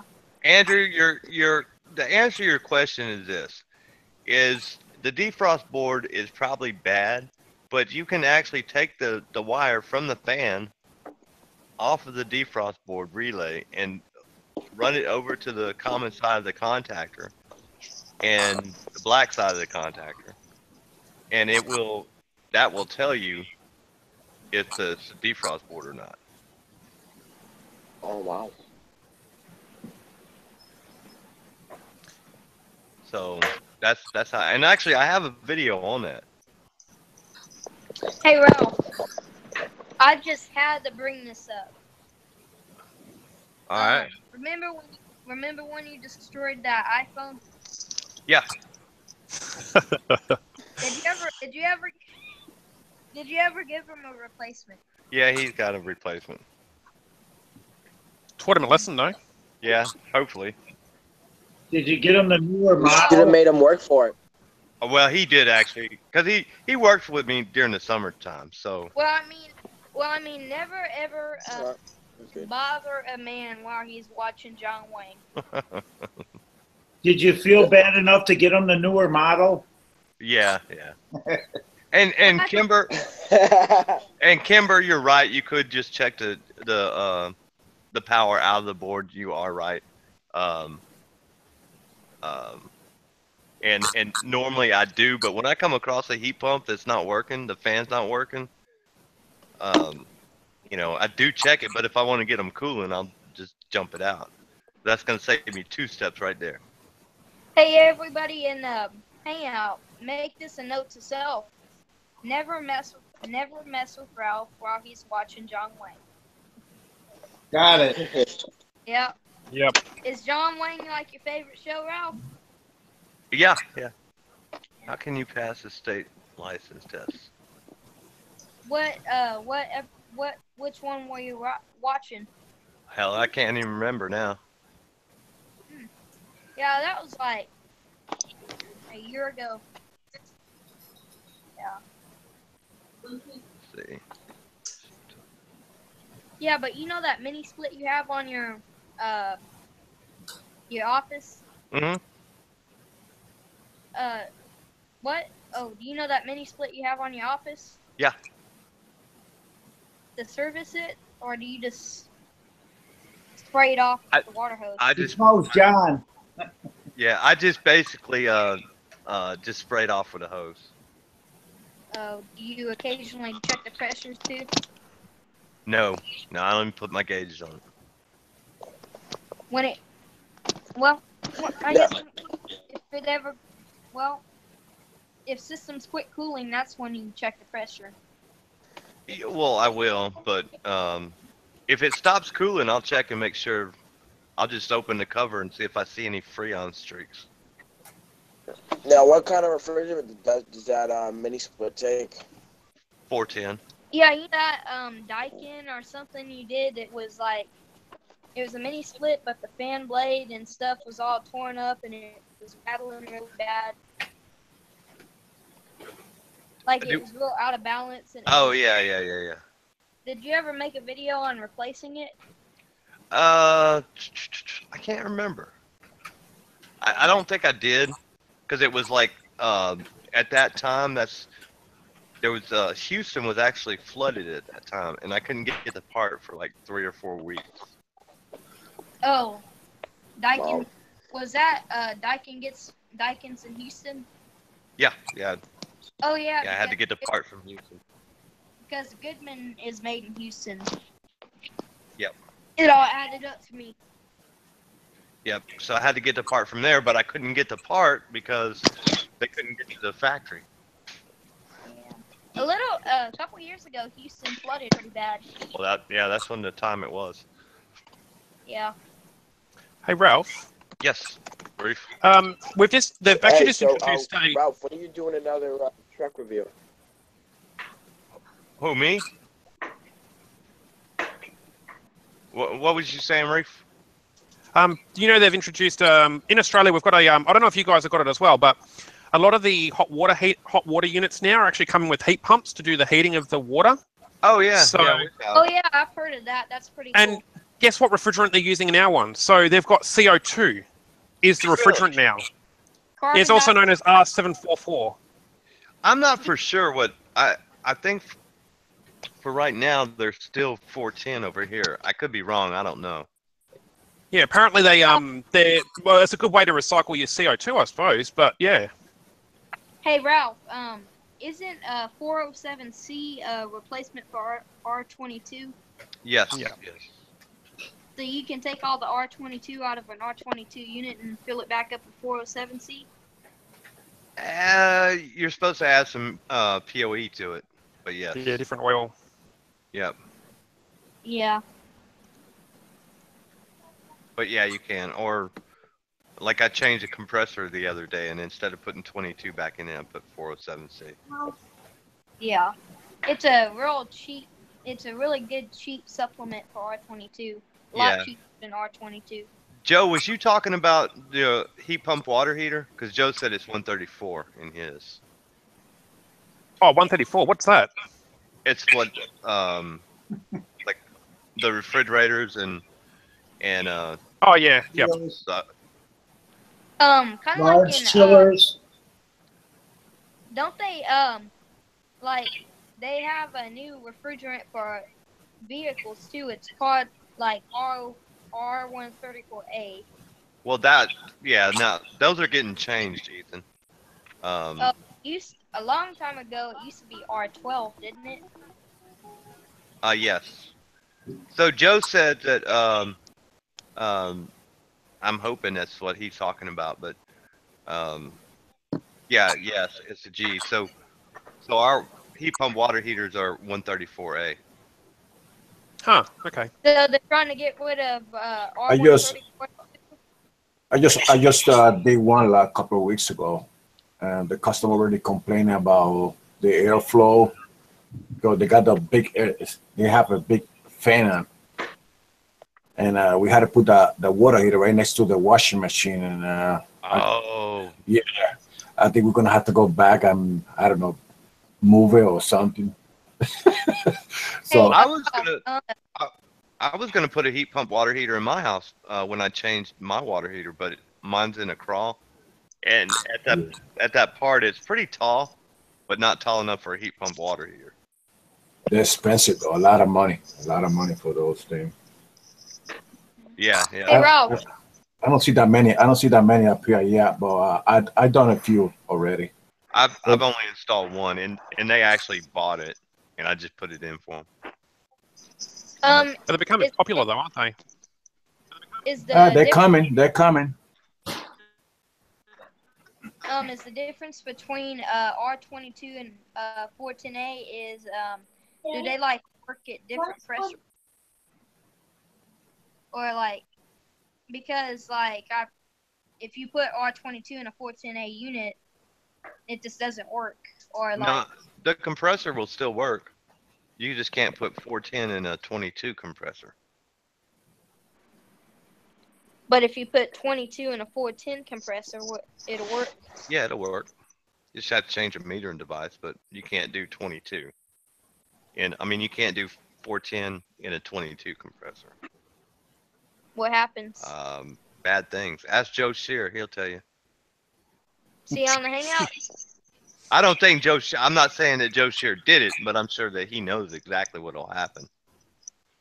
Cause See on the Hangout? he's in the chat. Yeah, he's on the chat, not in the Hangout. Yeah. I can't really access the chat. Hold on. Yeah, I don't think I can access the chat right now. I did. When I say you can use 22. What's 410 mix? Yeah, 410 uses PoE, but you can use 22 with PoE too. Yeah. So it'll basically just blow up the compressor if you put 410 in a 22 unit. Yeah, it's not made to work for it. You can use 407. Yeah. Yeah, like my we had a new ream installed about 2 years ago. It's like the 14 SEER, like the base model of ream. Yeah. Yeah, that's what we have. It's a pretty nice looking unit though. But I do have one question for you. So we had a power surge one time, and the unit, it doesn't have like the deal. The thermostat was still kicked on because it's a battery operated thermostat, and it couldn't tell the power surge. It just kept running.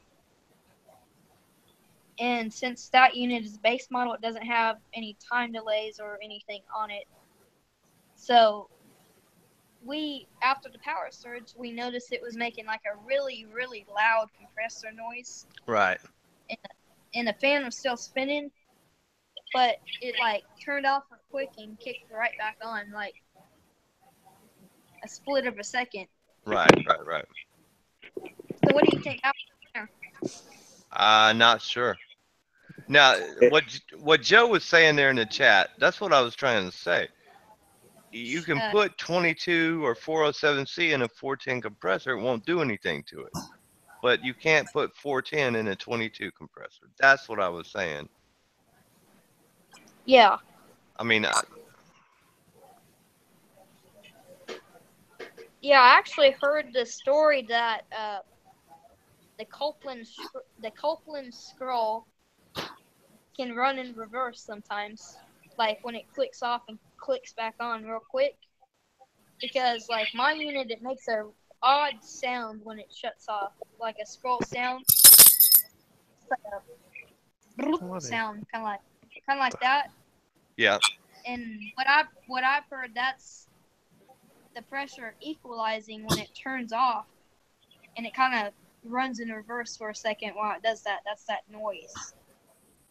And I'm thinking it maybe happened that loud noise is when it made that noise. That's when it kicked back on, and it started rotating in reverse.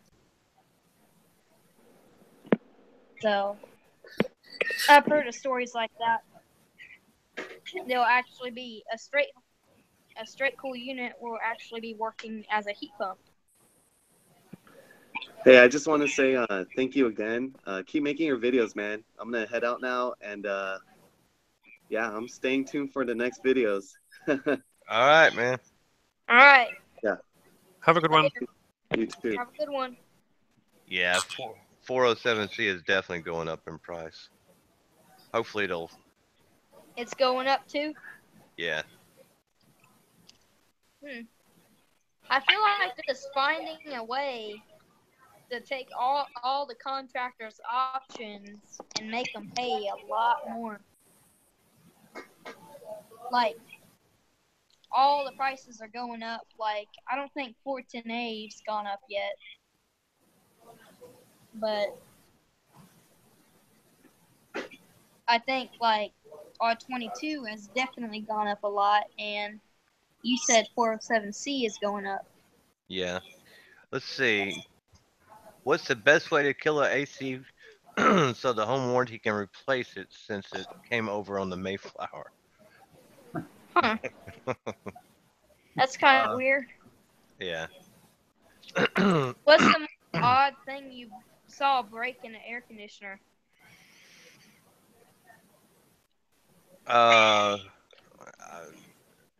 It just depends. The most odd thing I saw is the compressor is on, but it's not pumping, and I don't. That's kind of like, I think the valves in the compressor just go out sometimes, and I think I can make that happen.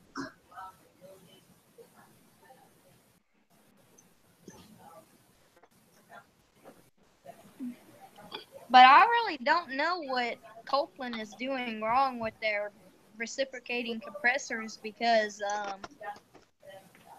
in the Goodmans, I guess, a lot of the Copeland, like I saw, like Mike made a video and the Copeland was on, but the valves were gone. And when I was filming units, it had a Copeland. The Goodman had a Copeland in it, and it was making surging noises. Like, is Copeland like still a pretty good compressor, or is it just those two units? Just those two units, probably. They're made right here in Sydney, Ohio. What, Copeland? Yeah, I had a 5-ton in my house, and it went bad, and I put a hard start kit, it wouldn't start, still under warranty. My brother was coming up that weekend. They says, well, it's coming from Copeland. You could drive there and get it. I drove an hour and a half to Sydney, Ohio, got the compressor, took my old one, came back and had the house cooled down before my brother got here. Yeah. So what was your compressor just wouldn't start? It was kind of like locked up. Yeah, it was one of the first ones I did. So what I did is I oversized it. My house was like 2,400 square feet. And so then I'm doing the basement too. I'm up here in Cleveland. So I said, oh yeah, 600 square feet. Yeah, I need a 5-ton. So now we got to run a humidifier in the basement constantly. I can't wait till this thing dies and I can put the right size in, like a 4-ton. What type of unit is it? It's a Concord. It's the York Luxair. It's from Famous Supply. You got to be a dealer to sell the York and the Luxair, but anybody could buy with a contractor's license could buy the Concord. I'm not a dealer or anything, so I just use the Concord. Yeah. Yeah. We had a ream replace a Rude indoor and outdoor condenser, and this Rude had a Copeland in it too. I'm not sure back in '88. This unit was made in '88. Did Rude use Copeland in '88? I don't know. Because that really didn't look like, unless they took really good care of the unit, that really didn't look like the original compressor. It just looked too shiny for '88. Like it didn't have any rust on it. It just had moss growing on it. I know Copeland compressors have been around since the beginning of refrigeration, I think. Yeah. How long is Bristol pretty good in quality too? I don't know. I couldn't answer that. I kind of work on the York chillers and stuff, the large units, and do air conditioning and refrigeration for extra money on the side. Yeah, back in the day, Bristol was known for their noise. I'd never seen an old Bristol compressor that was quiet. We have an old Dream system and it has a Bristol in it. And that thing is loud. If you're standing 2 feet away from somebody, you can't hear them talking that loud. I like John Israel's one of his latest videos. He was sitting there making a video, and I didn't even think that unit. I forget what he installed, but he goes, "This unit is on and running," and you could he's standing right next to it, and you could hear him plain as day. Oh, that's a 5-speed he put in the inverter. Was that his inverter that he put in? Yeah. It was his first inverter. Yep. Ralph, didn't you make a video a while ago where you installed an inverter 5-stage air conditioner and basically you got the owner out there and you got the guy who on your offsider you pulled all the disconnects on the other air conditioners and went, you can't hear it running? Yeah, that was it. Yeah, because I've done a couple of them, and I did one at my house, but I don't think I made a video of the one at my house, but I have one at my house. I did another one for a guy, and I think I did. I'm not for sure. Hey, yeah, you did. It was good. But I'm using that one as a 2-stage though, not even a 5-stage. That snake prank that someone did on you and scared the living daylights out of you? Yeah, that was my son, my youngest son. Was that real? What? The snake? Yeah, no, was the prank real? Oh yeah. Now I actually had that snake, the homeowner, when I went back to his house to do the maintenance, he actually gave me that snake. Do you have it sitting up in your office? No, it's actually in the house, in my kitchen. Oh. Yeah, that was a pretty funny prank. Yeah. Well, yeah, that's pretty good. I don't know if it'll really help my channel, but I really want to like do daily videos on stuff. Like I want to go daily. I don't want to do like once a week like I usually do. Do you think that would help my channel out to go daily? Yeah, but you have to have some sort of something that people want to watch. You know what I mean? Yeah, that's why it's really hard. Like I did 4 daily vlogs in a row. Yeah. That was really hard because I just don't have any content. Hey, Kimmer, in the chat, all you have to do is press that link I just put up. Just click that link and you should come in, be able to come in.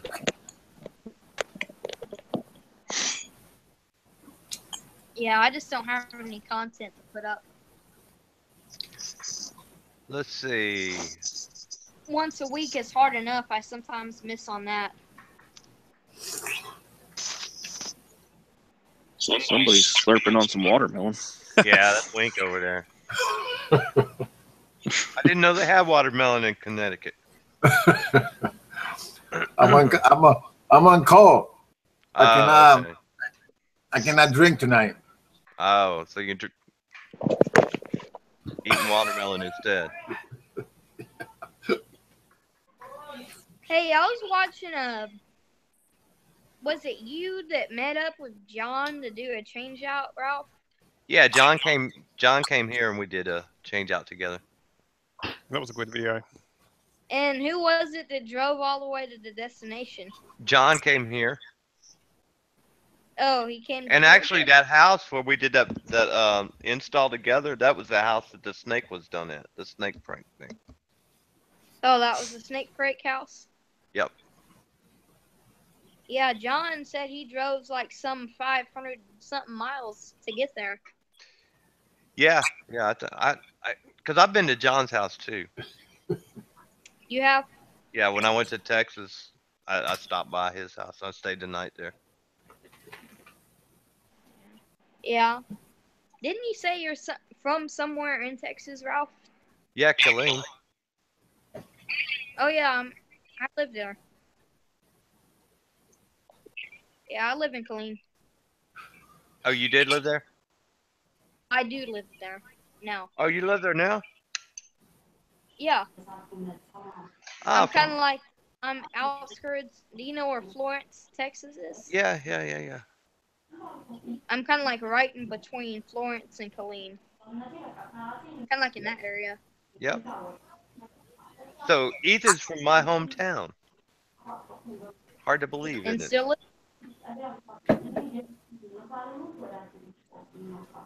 born and raised there. Yep. Did you do any change outs in Killeen?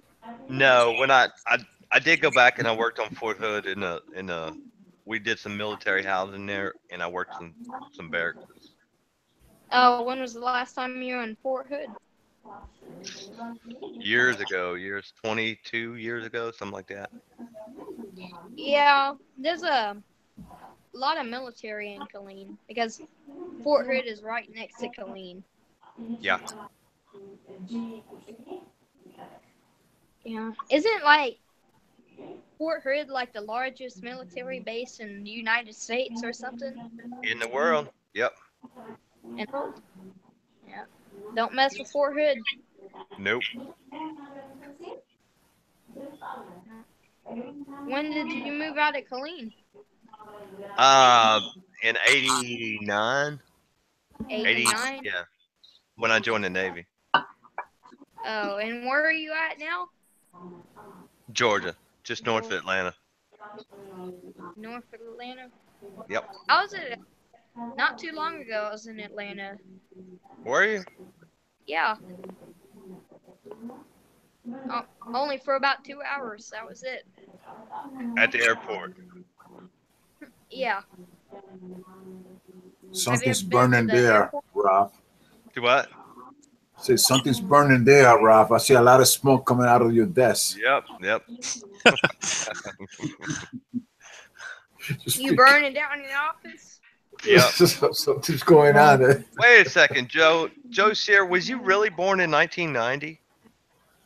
Oh, Holy no. shit. Holy shit.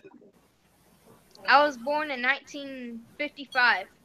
Yeah, no night. I was born in 69, actually. Holy shit. Well, then, Ralph, older than I was born in 55. Yeah, no night. I was born in 69. Oh, wait a second. Hey, Kimber, hold on a second. Hold on a second. I gotta mute Kimber first. Hey, Kimber, I had to mute you because if you're on YouTube and the Hangout, delete or not delete, but mute the YouTube because you're back feeding through. Let's see. Hey, Ralph. Yeah. Is Atlanta, Georgia, pretty nice? A pretty nice town. Yeah, actually it is. Yeah. Hey, Michael James. I used to go to Duluth, but I don't go over there anymore. It also depends on what part of Duluth. If you're pretty close to like Milton, like Statesbridge and 400, then I go there. I got a question for you, Ralph. If you got to do a service call, like somewhere close to the inner city, how do you charge for that hour drive in with all the traffic? Or how do you handle traffic? I'm just used to it. I've been doing it so long. Is Atlanta a town or a city? Is that better? Yeah, much better, Kimmer. Thanks. Yeah, it was just you were echoing so bad. We were back feeding. Oh, bad. Sorry. No, that's all right. Yeah, echoing pretty bad a minute ago.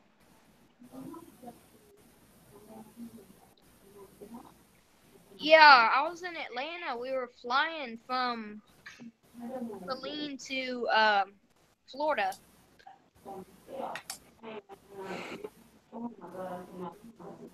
Yeah, I take MARTA. I don't take MARTA anywhere. What?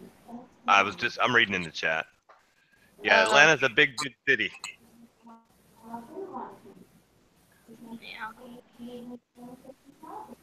Yeah, my brothers lived down there, and 25 years they built an outer belt around the outer belt. Yeah.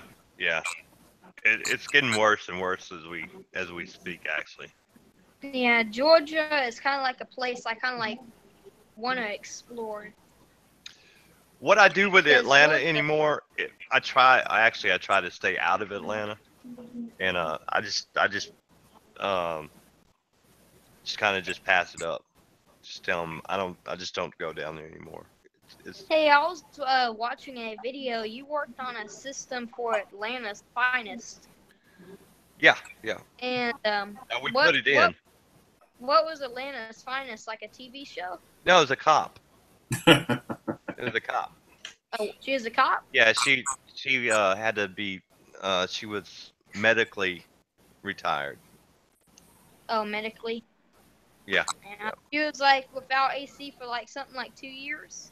I don't know if it was that long, but she looked like she was pretty awful happy to see y'all guys. well, yeah, she definitely was. Yeah.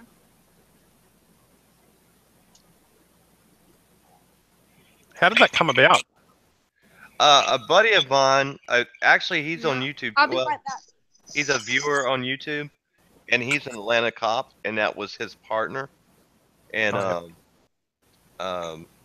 he put it out there in the Facebook groups, and so that's what we got together, and a lot of the guys donated money to buy her a system, and then we put it in. Me and Brent Ridley and my son, we went over there and put it in. Awesome. That's good. So, yeah, it was kind of cool. She was all crying because I gave her a check at the end of it. I'm back. Chicago. No, I don't want to do work there. Hey, Ralph. Yes. What is your most watched video on YouTube? The iPhone. The iPhone. That was The the iPhone. best. That I liked so much. I'm pretty sure that made it on like to the trending of YouTube. That was funny. Yeah. You I got to be honest with y'all. When we were doing that system for that cop, for that lady, when I gave her the check, I was crying too, believe it or not. I mean, she was. We all kind of were. What was the total amount raised? Well, I gave her a check for I think $1,600. I think, or $1,000. I can't remember exactly, but we raised quite a bit. We did a. It paid for the system, and we gave her money. That's awesome. Yeah, So, and a lot of guys system was- donated. So guys that are in here, RJ Parker I know did. Yeah. So the system was completely free, like the donations paid for the system. Yep. Everything And was for free. leftover you had, you gave her a check for the leftover you had. Yep. The guy. So The guy stood up, and I mean, they really. She couldn't believe it. All right. Who is this kid? We want to hire you. Oh, Ethan. He's still got a few more years to go. Yeah. What was the son's name that got the gun for you? Nick.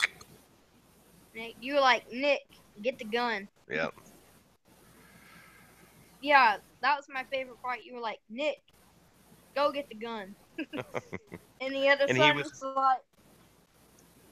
like, in the background, his face was like,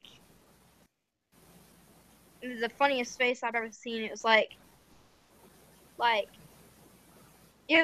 angry and speechless at the same time. Yeah. No, Joe, we didn't really mind doing that. It was just it was a good thing to do. Yeah. Well, that was wrong. I've never heard of any other company doing that. No, they do. I mean, there's companies out there that do it.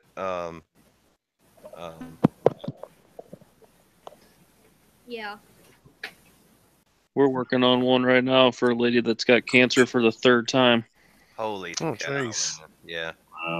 There's actually Joe, the MI heating guy there.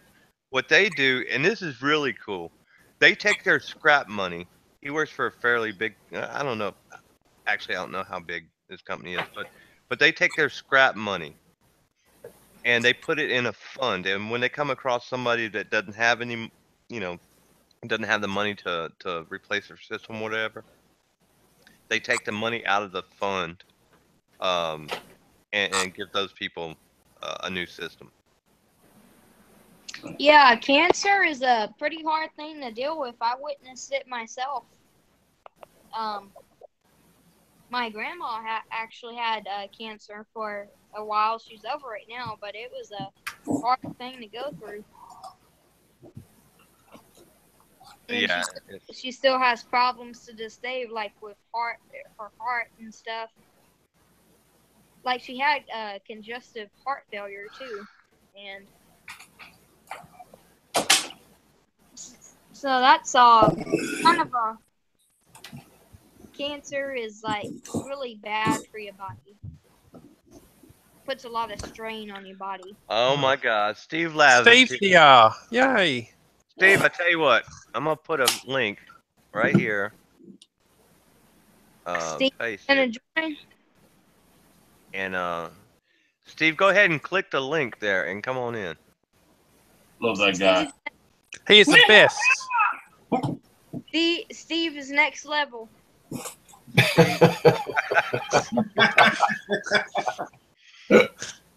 Steve, come on in. How those chickens doing? Yeah. How's your dog going? He said in a minute. Yeah. I want some chicken. No. I want some chicken wing. $5.99. Fresh eggs. Steve is next level. Yeah.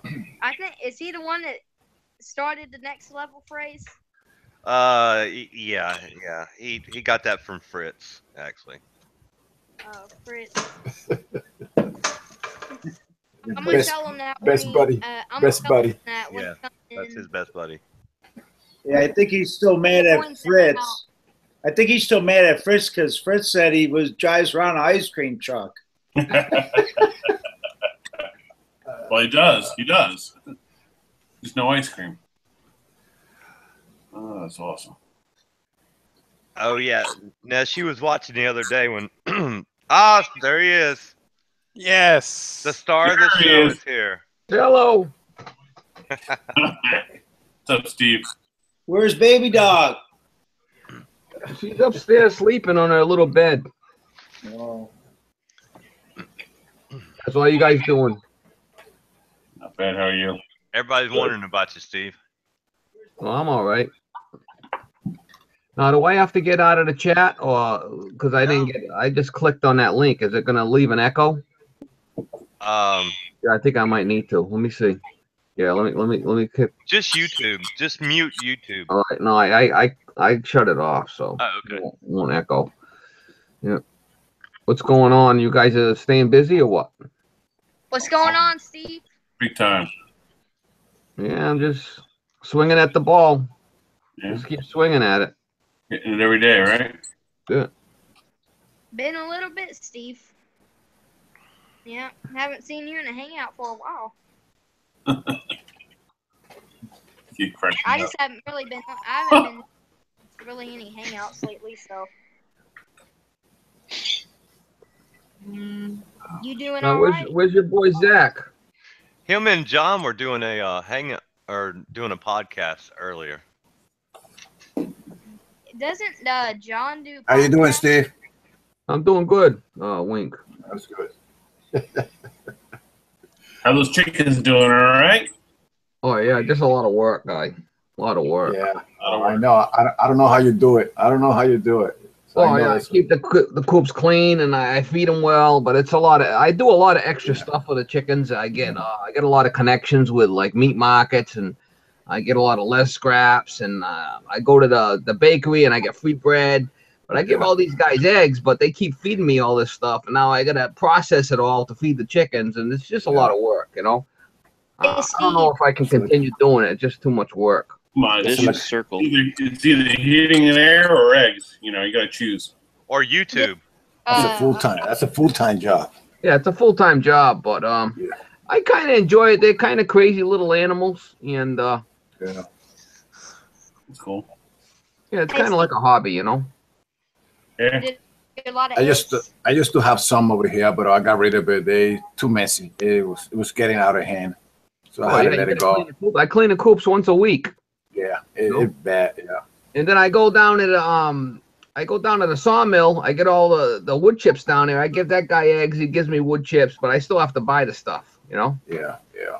How many eggs yeah, do it's they a lot of give work. you? Huh? How many eggs do they give you? I'm getting like 3 gallons a day worth of eggs. Dang, a lot. Yeah, I get one of those galvanized buckets full. How you been doing? I'm doing good. How's your fire pit? Pretty good. It's all full. When I I've been watched that just video, that'd be cool. I haven't been doing any videos with that. You know, I usually just burn it. When it gets full, I just light it up and let it go. Yeah, and that thing is pretty cool. You just put the oxygen in the fire, and that thing.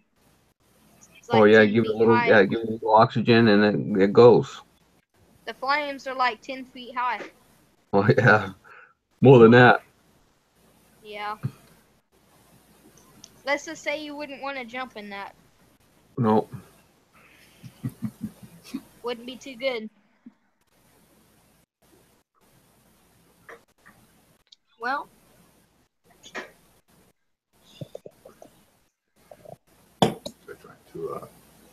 So now Actually, on Zach and John's podcast, are they doing it and then they'll air it later, type of thing? Yeah, it airs on Monday.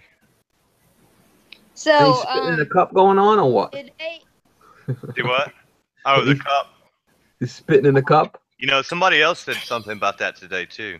In the chat, they were like, yeah, they don't like watching the spitting in the cup. so, 2 girls, 1 cup. oh my god. So John does his podcast live, or you were saying he pre-records it and then airs it? Yeah, it gets pre-recorded. Like me and Zach did our podcast for Tuesday and Friday earlier tonight. So there's no chat box or anything? No, it's just it's a private thing. Like me and Zach, we interviewed Bill from True Tech Tools tonight. Yeah. Bill Spawn? Yeah. I wonder if I asked John, he'd let me join the private podcast. No, not on the. Well, I mean, if he interviewed you, maybe, but he wouldn't let you just come in there and. Hey, you should bring this guy. What's his name? Jim Bergman. Bergman. Yeah, you should bring him on. Actually, we're interviewing him next Saturday. Oh, really? Oh, cool. Yeah, we actually interviewed him before. What's he doing now? He's working for himself, doing an app called Measure Quick. Is a interview just like you and Zach and then the guy that y'all are interviewing? Yeah, that's the only one. Yeah. Is it just you and the interviewer, or are you and someone else in the interview? It's me and Zach. You know Talon 875. Yeah, I know him. Yeah. It's me and him, and we interview different people. Oh. Yeah, there's this new thing coming out called like Zoom Lock or something like that. Oh yeah.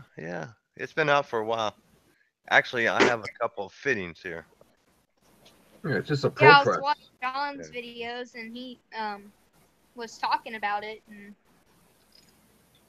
that was the first time I've ever heard of Zoom Lock. Yeah, I'm gonna let you guys test that out. Give it about 2 or 3 years. You guys pass. Hey, I'll use that sucker. Brent's been using it. Yeah, Brent's been using it, and he loves it. The only thing is, they're very expensive. The fittings aren't cheap. You know, Yeah. $25 a piece or some crazy thing like that. For yeah, fitting? they're expensive. Is Zoom No. Lock? Yeah, it depends on which size, but they're anywhere from $10, $15, $20 a piece. Holy shit! Yeah, but I tell you what. And then the tool's another 2,500. Yeah, right. Yeah. I'm still holding off on the regular Pro Press for plumbing. The Zoom Lock tool is $2,500. Yeah. Yeah, so you have to really save a lot of time to make up that money. Yeah, no doubt. Yeah. Well, you don't have to flow nitrogen. You don't have to do all that kind of crazy stuff. Yeah, that's true. Well, if you use Stay Bright 8, you don't need to flow nitrogen. Exactly. Well, they have a deal with the Pro Press, the Zoom Lock. If you buy like $2,500 worth of fittings, you get the Zoom Lock for free. Oh, nice. So I mean, you were gonna have to buy the fittings anyway. Hey, Ralph. You know what I mean? So.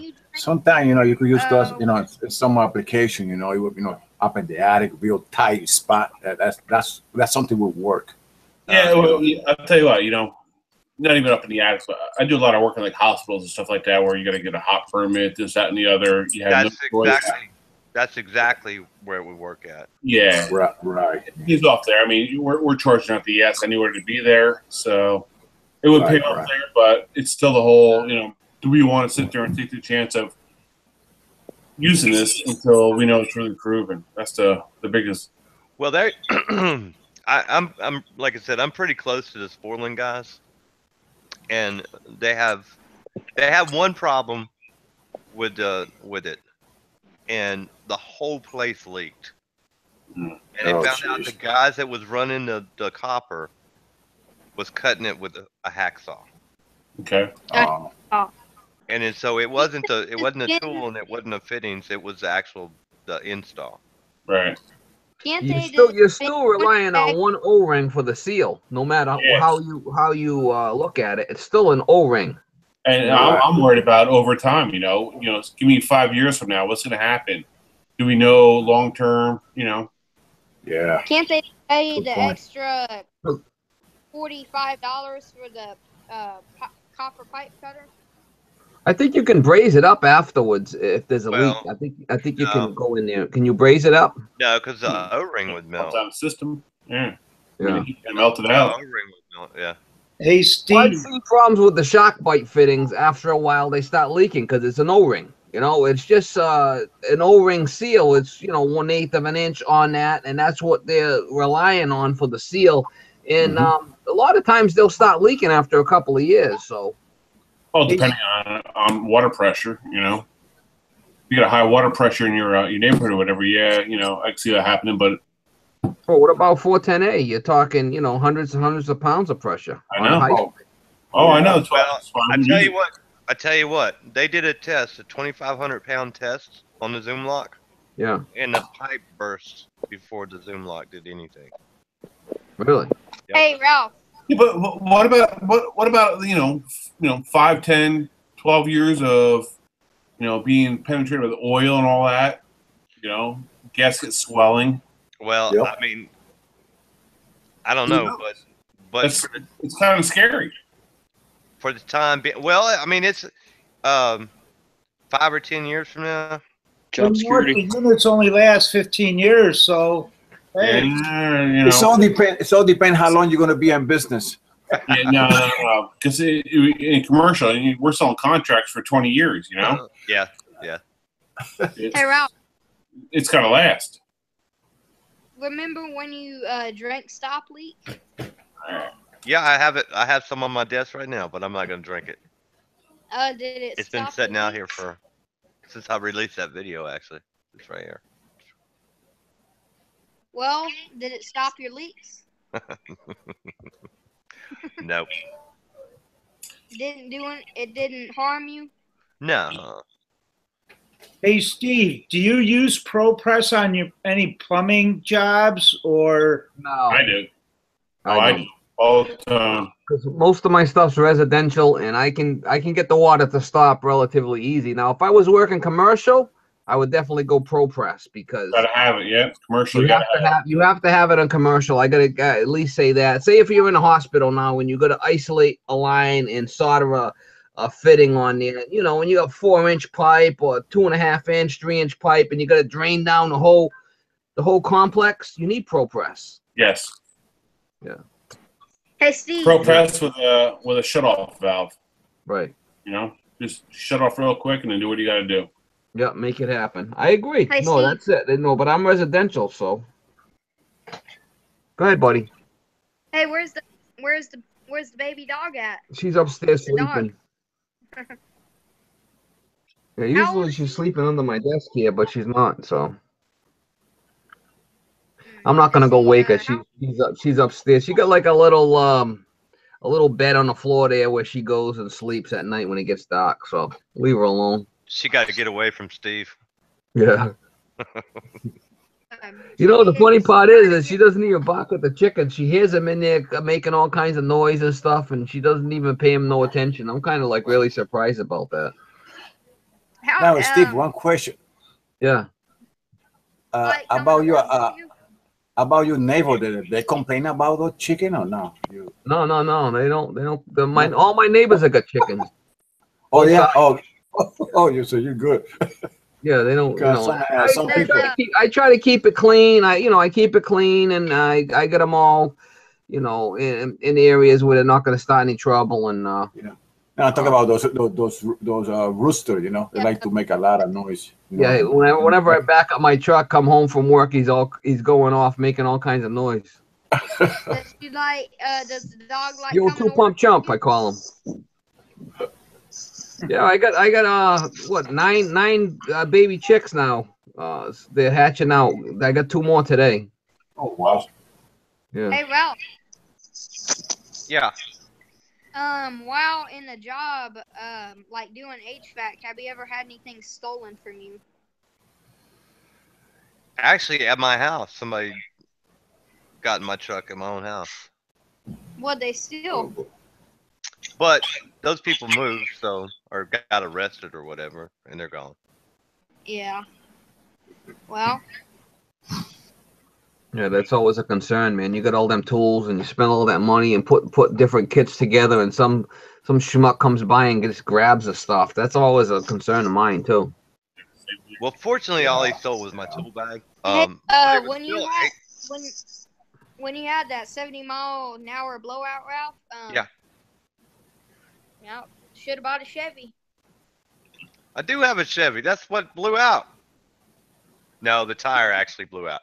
But no, when they stole my tool bag, it was still $800 worth of tools I had to replace. Oh man. You wouldn't. Oh yeah, it adds up that quick. many- Yeah. Specialty stuff. I mean, just a, It hurt a lot of money. It's not only that, it's like finding the stuff. A lot you got specialty stuff in there you've had for years, and you know. Yeah, and you don't realize it was gone until you needed it. And it's like, oh, I forgot to buy it. I've been there. Shit, man. Hey, Steve. Yeah. What type of work truck do you have? It's kind of like a big it's truck. It's an ice cream truck, Mama. Mama, it's an ice cream truck, Mama. I want an ice cream. somebody asked about that a while ago, or said something about that. That's Yeah. next level. Yeah. The old troll of is a YouTube. real ice cream Biggest troll on YouTube. Oh, Mama.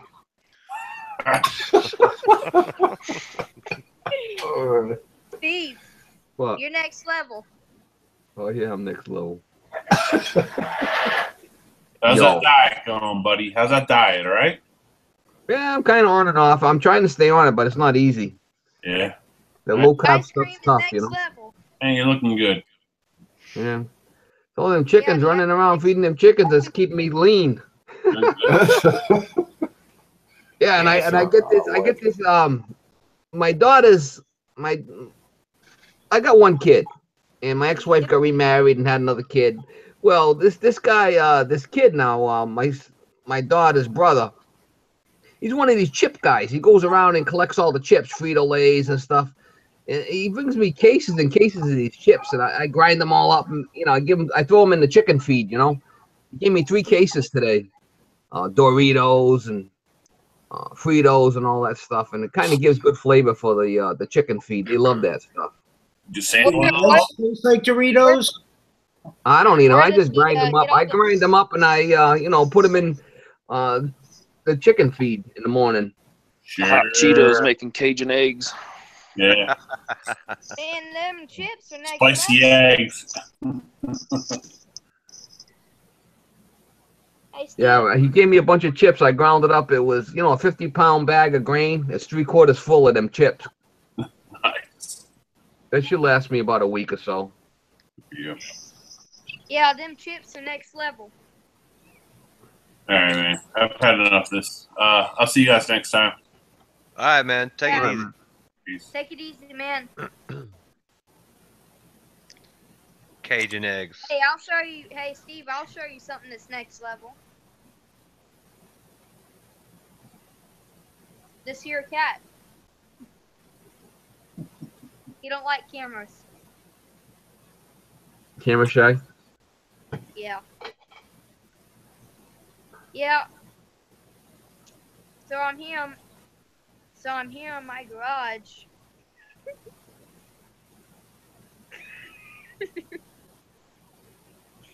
I'm standing next to all these books that I had to get bookshelves. I'm gonna do the Ty Lopez remix. Have y'all watched it? So I'm here in my garage. I think that cat's tickling him. Yeah, dude. Must be.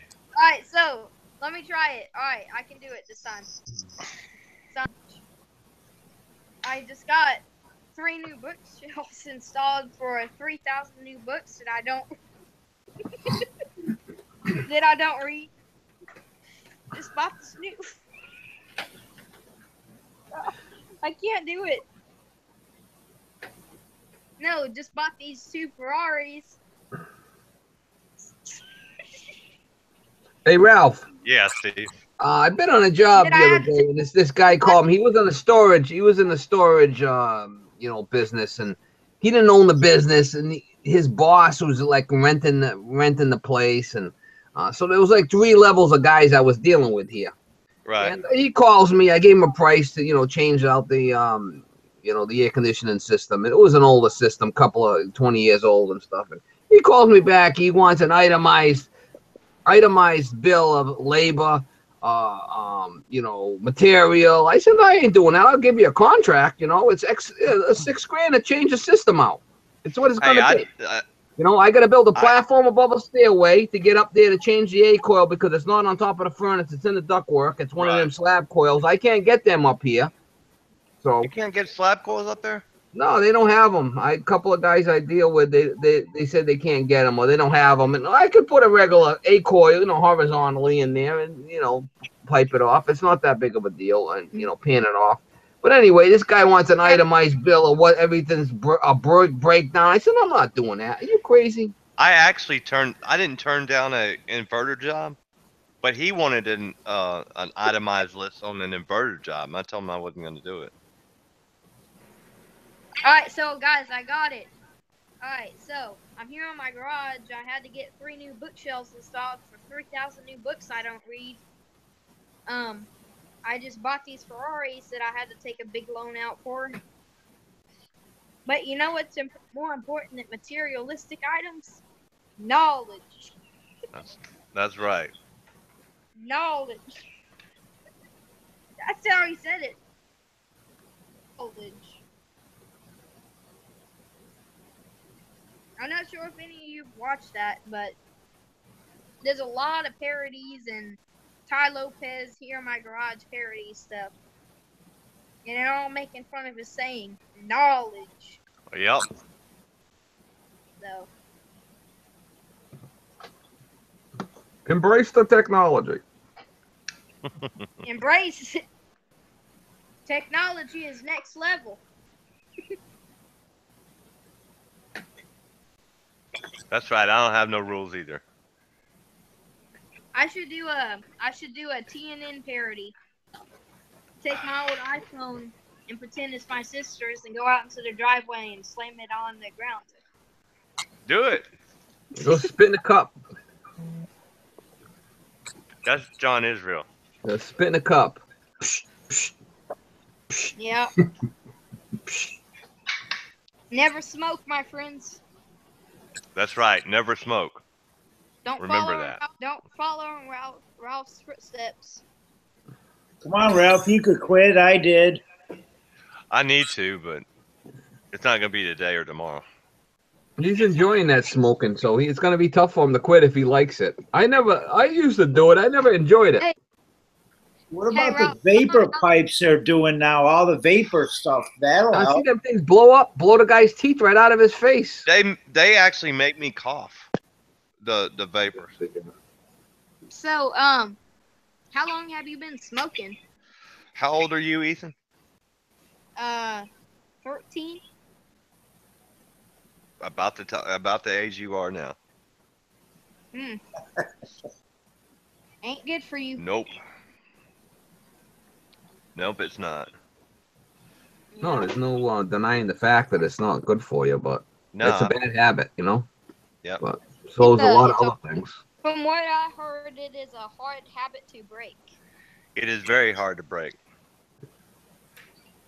Bad habits are easy to do, and good habits are hard to do. It's like not eating healthy. It's gonna, not good for you, but it's hard not to do it. Sure is good, isn't it? Yeah, like bad habits are hard to do. No, easy to do, and good habits are hard to do. Yep, and if you weren't here, Ethan, I'd be saying something else. Well, Hey, you see that guy Fox? They put all like rooftop units on their rooftop units over there. That's crazy, man. Let's see. Oh yeah, all through the roof. Yeah, they put flipping rooftop units up on a house. It's like unbelievable. That's the way to go. It's done. It's done deal, right? Yeah, but They commercial rooftops on Kind of houses. weird. That's all California. California, Nevada, Arizona. Yeah. Why is that? Just to save space in the footprint of the house? I'm not for sure. I never really have got an answer of why. So if somebody's in the chat on the West Coast or the Southwest. Yeah, it's just weird, man. If you ever have to work, and you got to get up on the roof, and it just, I don't know. If that roof ever leaks up in that crotch, you know. The valley? Yeah, the valley where it meets, and it looks like you can see them from the street, too. Yeah, I'm not for sure why they put them up on the roof. You got to get a crane. Hey, Steve. Yeah. What's your favorite automotive brand? I got a GMC. I don't know. I like. I'm not gonna badmouth any of them. I kind of go by the looks. If I like the truck that year and I'm looking for a truck, I'll buy it. I like Chevys, and I've had Chevys and Fords. I'm not a big fan of the Dodge.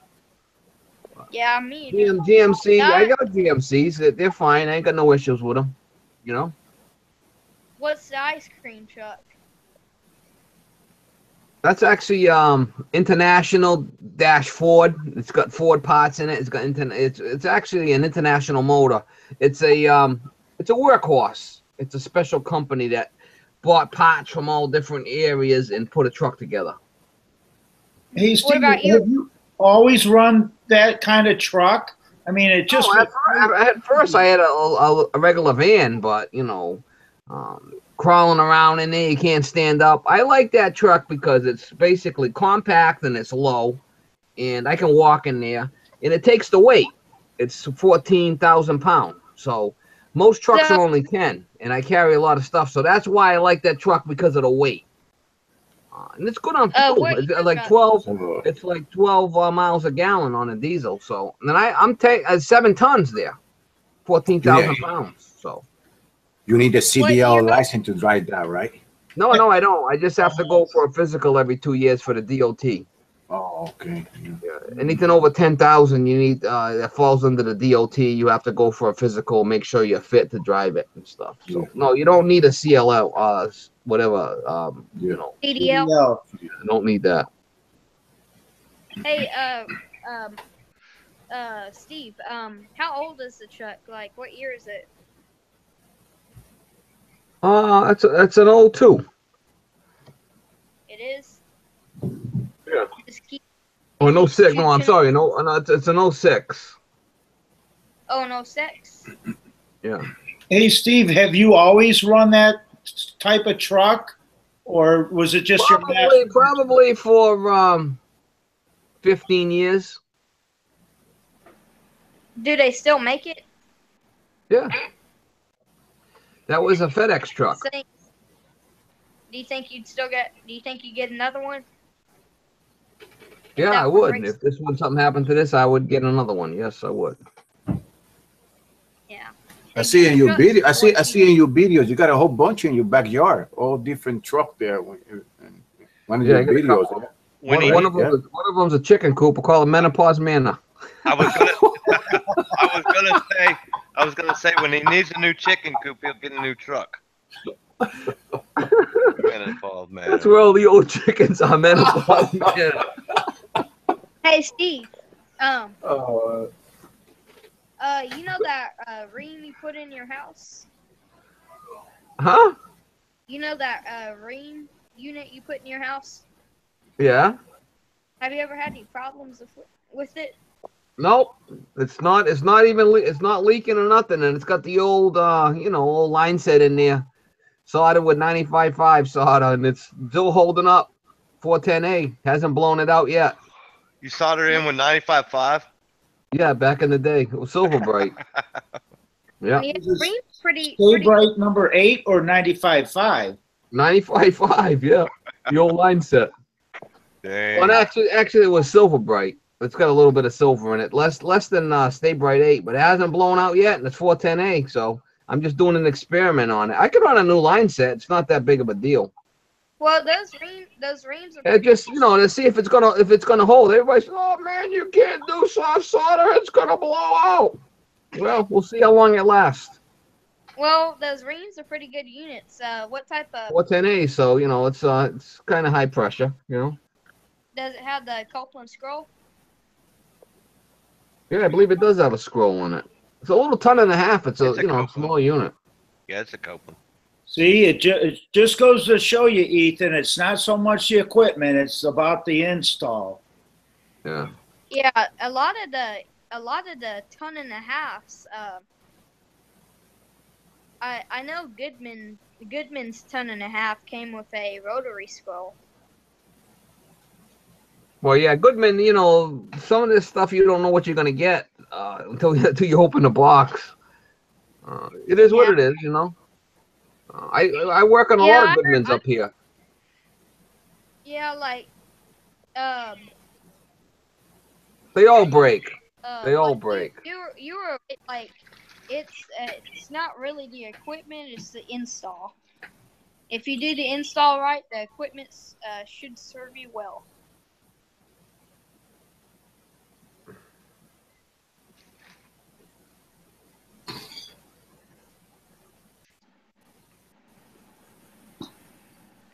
Wink, so what's going on with you? Are you doing any oil burners? No. Well, they put me. I was in the service now. I've pretty much been doing install every day. They switched me around because the other guy got hurt, so they got me stuck with so far. I thought I was going to go back to service, but I don't know what's going on. So the money's in installing it. As far as I'm concerned, I just picked up a boiler replacement, a couple oil tanks, and that's where the money is, man. Because I can make a couple of grand a day easy doing installs. You can't make that doing service. Right, it's hard. Right. I kind of like it, something different, All right, guys, let's get I'm gonna go ahead and head out. All right, Ethan, take it easy. All right, you too. Bye, Good Ethan. night. All right, y'all have a good night. All right, be careful. All right, bye-bye. Yeah, I got a new lawnmower. Well, I actually bought an old one of those John Deere 318s. You ever see those, Ralph? Yeah. Yeah, heavy duty, 50-inch deck, and I actually bought two of them. One has got a snow blower, and the other one's for cutting the grass, and they're heavy duty tractors. I bought two of them low hours, under 400 hours on both of them. So. Wow. Yeah. That snowblower is gonna blow some snow, ain't it? Well, I've got this thing coming called a trackless. Right. And my buddy's got to put a couple of hoses on it, and I'm going to be getting it. I mean, this thing blows snow 80 feet. I mean, it's serious. It's got a double auger on it. Yep. And it's 4-wheel drive. It's basically like a little Bobcat, basically. Wow. Is what it is. Yeah, and you can buy attachments for it. Like you can buy mower deck in the front that's got 3 decks type of thing that's 12 feet wide and stuff. And you see these things in the municipalities and the cities. They use them a lot for doing sidewalks and stuff like that. And I got one of them coming. They're 120,000 new. Holy cow! Yeah. I think Ralph never see a snow. Nope, I've seen a little snow. Not that much. Well, we get quite a bit of snow up here. It's crazy. Yeah. Yeah, it's crazy sometimes. I gotta move down south. I'm getting tired of the snow every year. I don't know how you guys do it. It could get crazy. Bad the last few years. It could get crazy sometimes. Yeah. Well, yeah, it can get crazy. It's like I wouldn't mind moving down south, but I got a bunch of stuff here. But I got so much stuff here accumulated. It's like ridiculous. Same thing here. That's what only thing I know how to do, working burners. You guys don't have that thing down there. What about the LP? You like that stuff, Link? Yeah, kinda. Yeah, like it's pretty good. It's Watch out, blow your ass into next week. That shit. Yeah, it's true. Yeah, you you have to know what you're doing with it. You know, you have to know what. Be careful with the propane. Yeah, definitely. You're definitely. Yeah. We got a lot of propane here. Oh yeah. But I don't mess with it like Wink does. It's expensive, man. It's really, really expensive. It's probably more than oil for sure. It costs more than oil now. Well, I don't know. My one of my service, I heard they give your office I think $1 million to spend the propane business. So right now they giving away. Really? Everything, pretty much, yeah. Because they want to bring people in. You know, it's a lot of it's moving that way. Really, gas. The state give you some kind of credit when you switch to gas. They give you all kind of credit and stuff like that. So they're trying to get over the gas. The problem with propane is, you got to bring that in. It's got to be delivered. Yeah.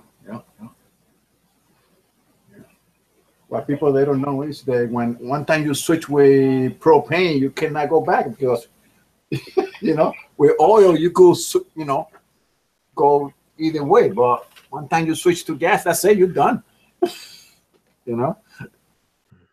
So, well, it's okay, I guess. I don't care. I get paid by the hour. Get paid by the hour. Do what you got to do.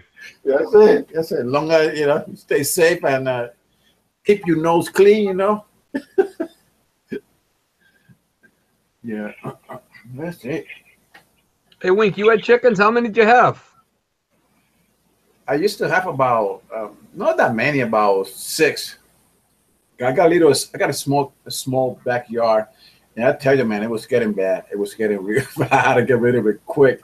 Oh yeah, so, they shit like crazy, yeah. Yeah, oh yeah, it's bad. And if you don't clean in the coops all the time, you got to keep up with it. Yep, definitely. So I know what you're doing up there.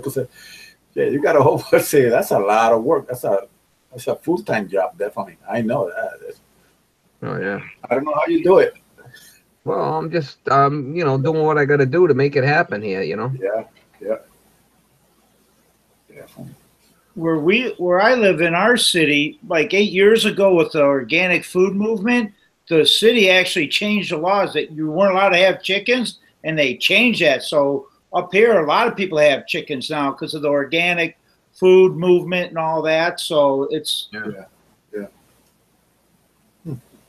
But there's a lot involved with chickens. People don't realize. You got to watch out. They can get mice. They can get lice. They can, there's a lot of diseases they can get. You have to keep a good eye on them and keep the coops clean. And you have to watch them. Yeah. Hey, how far are you from Providence, Steve? Are you too far? Probably about, I don't know, 35 minutes. Oh yeah, that's not that far. Yeah, Not we got it off. Yeah, we got an office up. We got an office up there, and matter of fact, I think they just do propane up there. I think they got rid of the oil department. I think now they're just doing gas up in Providence. Yeah. Yeah, I still work on a lot of oil. Yeah. Well, I don't know. People they're trying. I think the oil. They're trying to push the oil up. It's not going to go nowhere. No, if it's cheap, why would you switch it out? It's a good fuel as long as you maintain it and it's cheap. Now, if it gets up to $3-4 a gallon, well, it ain't worth it, Right. I was gonna switch my house to gas.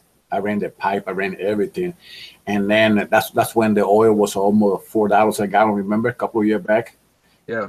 So now the oil came down to a gallon 70. So might as well keep the oil now. Yeah. So I used to know an oil burner guy. This is what he used to do, Wink. He had an oil burner in his house. And every time he went for a service call, he would flush the system through the pump, take a gallon. Every job he went on, he would take a gallon of oil. That's how he heated his house, this guy. Hey, Steve, I've seen a lot of your videos. You do a lot of flushing on your job. I don't have an oil burner. I got to get rid of it at the dump. Oh. Yeah, that's what he used to do, Wink. He used to flush it. He used to bring, 8 calls a day to have 8 gallons. Yeah. That's how he heated his house. Wow. Well, my thing is, I do a lot of oil tank installs. So a lot of people that switch to gas, and sometimes they tell me, I don't want it. You could take it. And sometimes I get 200 gallon, 150 gallons. So I say, okay, I'll take it home. So I got a spare tank in the back of my house. I just dump it there and then I use it in the winter, free oil. There you go. What do you do with the sludge? I just replace the pump every year. What do you do with the sludge? No, we had a recycle drum where we put that, and they got another company coming from Canada. They pick all that stuff and then they ship it out to Canada. Yeah. Oh, really? It's a different. I just pick up the fresh, nice and clean, juicy oil, and then the rest I just recycle. Like. Yeah, it's like black mud. Yeah, it is bad. Definitely, some of those houses. Yeah. Now, how do you cut your tanks up with a Sawzall? Yeah, regular Sawzall. Yeah. Battery. I got the battery one. But I saw a guy over here on YouTube using. I said, man, I gotta get me one of those. So I got it. Work out pretty good. Oh, what, 20 volt? No, 18. I believe it's 18. What color is it? Yellow? No, it's the Milwaukee. The red. Oh, the red one. It's the red one. Yeah. Back in the day, I had Milwaukee's. Man, them things wouldn't last for nothing at 12 volts. I mean, I'm all done with Milwaukee. I don't think I'd ever buy another Milwaukee. Yeah, but I guess they're better now. Yeah, they come out along. They come out pretty good. Yeah, that's what I use, Steve, and mine works great. Yeah, and I like Porta cable for some reason. I don't know. I just kind of like Porta cable. Yeah. Well, I got those angle Sawzalls. You ever see those that kind of click and they're angles? They break in the middle there. I got a couple of those. Them are nice. Tiger claws. Huh? Tiger claws. I got a Porter cable. It actually has two knuckles on it. You could actually, like, if you're like up in a rafter or something, you could actually do two angles on it. It'll go off on a weird angle, but it vibrates like heck. But it came in handy, really, really handy, like twice, and I've had it for about 15 years. Well, I've never seen a double angle one. I got one that just, it's just one angle, Yeah, the head will rotate. I see you using it, yeah. It rotates, and then one angle and the head rotates. I got a 12 and I got an 18, and I got spares for them. The 12 they don't make anymore, and the 18 they don't make anymore. And it was a nice little saw. Great for like under sinks and you cutting PVC. You got limitations on this stuff. You're not going to be cutting cast iron with it or nothing like that. Inch and a half PVC, a piece of 2-inch copper or something. It's okay for that, but you're not going to be doing 2x6s with it. Hey Steve, what happened to the woodchuck? Somebody wants to know in the chat. Still under the shed. You didn't kick him out? I saw. I kind of block him in. He digs holes, and I put something there, and I haven't seen him digging any more holes. I might have blocked him out. I don't know. I'm kind of hoping he'll go somewhere else because I want to put up a garden back there next year, and I'm gonna have to take him out. I'm thinking. He was deciding whether he was gonna come attack you or not. Yeah, you see his teeth? Yeah. Oh shit. Chicken hawk got him. I got chicken hawks. I should do a video of the ducks.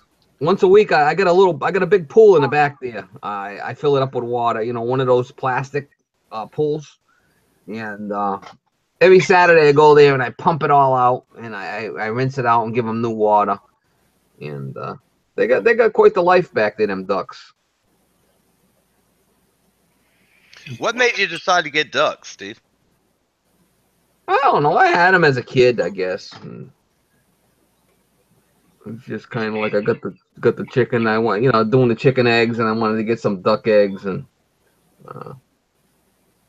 it's all good, What do you crazy, man. What do you do with the ducks in the winter? You got a little house for them or something, or? Oh, I got houses. They got pens. They go inside. I got for the ducks. It's what is it? A 12 by 8. U-Haul truck. You know, the one that had the extend over? Oh yeah. U-Haul cabs. That's what I use for a house for them. You know, and I got a little door that at night I go in and I shut them in. They're inside that coop at night and they can't go on the run. And then in the morning I open up the door and they go out on the run. The run for those guys is probably, I don't know, 35 feet by 15. They got a good size run, the ducks. You know, when I put their feed out there and waterers, I got a couple of waterers out there, and I got a pool, and they go do their thing. You know.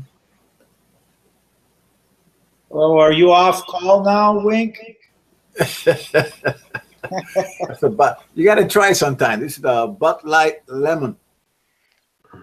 Oh, something new. Pretty good. I haven't drank in 23 years. Oh, wow. Hey, Wink, you're doing a lot of walking, huh? Yeah.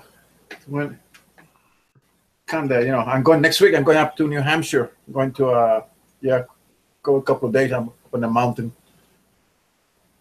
2 or 3 days up there. You just take your little backpack and just go, huh? Yeah, that's it. No phone, nothing. Water. I bring some tuna, bring a couple of tortillas and tuna, and that's it. That's what I need. Tortillas and tuna. Yeah. Hey. Good. only a couple of days, Go up and couple of cans of tuna. You're all set. Yeah, you're all set. Main thing is water. You got to make sure you bring water with you. Enough water. You don't want to get by without eating for a couple of days if you had to, but the water, you need the water. You need the water, yeah. You got to have. You got to bring toilet paper too, or you're using the leaves. I use the leaves. What do you do in the fall? Well, that's what the leaves are. Yeah. You're gonna wipe it with your hand like the old towel heads. Yeah, if the leaves are brown, I don't know when it's good. That's right. Wonder why he's got dirt under his fingernails. It's all good. And what do you do about taking a shower? You go in the stream or something, or you just kind of let it loose for a couple of days? No, they got those places where for the hikers you could go, take a shower. You could even stay overnight. You pay $20, $15, and they let you take a shower. Yeah, because I gotta take a shower every day, man. Forget it. I gotta take a shower every day. Yeah. But sometimes sometimes if you're way up in the woods, it take you two days to get out of the woods, so you're not going to be able to take a shower, really. At least, well, they got river, well, it's too cold now. If you go, yeah, it is what it is. You want to go hiking, you got to kind of rough it, I guess. Yeah, sometimes you got to do that. Yeah. Getting a little sticky and clammy. If you're in the woods for 2 days, who cares if? Right. You come out. Yeah, it's not that bad. Well, you got to watch out for crazy animals up there, no? You got people that walk for Georgia all the way to Maine. Yeah. That's a walk. That's Hey, Wink, if a married guy goes in the woods and makes a decision, is he still wrong? I'll let Steve answer that question. Well, Steve wouldn't. He don't care because he ain't married. Steve ain't never wrong. I was married. It didn't work out, and I wasn't gonna do it a second time. Bullshit. I had a lot of chances to get remarried. I probably should have, a lot of them, but I couldn't pull the trigger. Yeah. It's a gamble, You get married, everything's fine, and then all of a sudden things could hit the fan, or it could go good. It's kind of like you want to take the gamble. Yeah. It's like Ralph. Ralph will be married for how long, Ralph? 40 years? No. Actually, we ain't married now. Actually, yesterday would have been our 24th anniversary. Oh, wow. Yeah. Yeah, same here. Looking 20. Yeah, 24, 25 around there. I'm around there. My wife, she didn't want to keep up with all those data and stuff like that. I just paid the bill.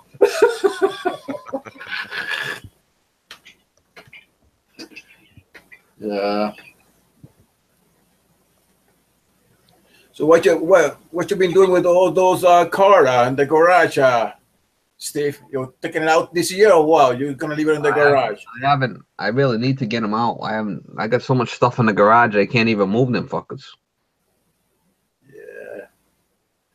I gotta clean the garage out. I got so much stuff in the way there. I gotta really and I gotta get them cars out because the gas is nasty in there. I'm sure. Do you put anything in the gas like stable? I did. I have in the past. But Yeah. I don't know how long that stuff's good for. I don't know. Keep putting it in it. Yeah. What happens is the gas gets all like stringy in the carburetors. Yeah, yeah. Once you get that cleared out, she'll run pretty good. But the stuff kind of gets I don't know, it's corn or whatever the hell they're using. Gets all like little stringy things in the gas in the carburetor from sitting. Yeah. Yeah, I got to get them cars out. I got a lot of money in cars invested in there. I know, man. They're just sitting in there. Unbelievable. Yeah. I really need to work on getting them started and clean up that garage and get them things out because my daughter's getting married this year, and a couple of them they want to use for pictures for the wedding too. So I got to get them going. Yeah. Oh, congratulations. Yes. You could give them one for a dowry gift. Well, they don't have no place to put it, so you need place to store them. It's all climate controlled in that garage. Yeah. Dehumidified, air conditioned, heated, so I kind of keep it all climate controlled in there. I went to a house a couple of months ago.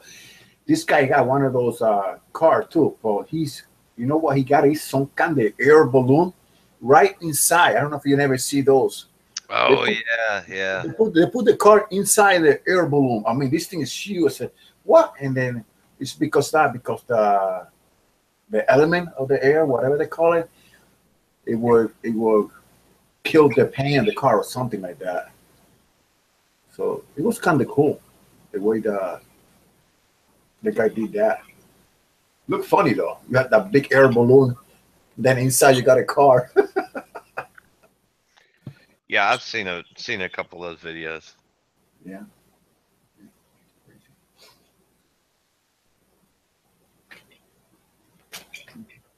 Anyway, guys, getting late. I'm going to bed. 1 o'clock. Yeah, I was just looking at the clock myself. All right, man. We'll see you later. I'm getting wore out. Me Anyway. too. All right, guys. I'm out too. I got to go to bed. Yeah. All right. Take it easy. I'll see you later, guys. Okay, we'll see you around. You guys in the chat. Let's see. Well, there's another question up here. Go ahead and ask your question. Yeah, what was the question?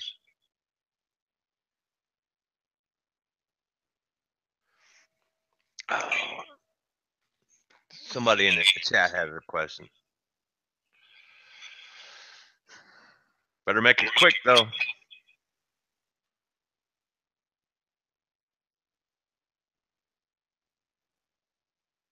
Let's see. Wired, you're all messed up again. How'd you start echoing all this time? There you go, it's gone now.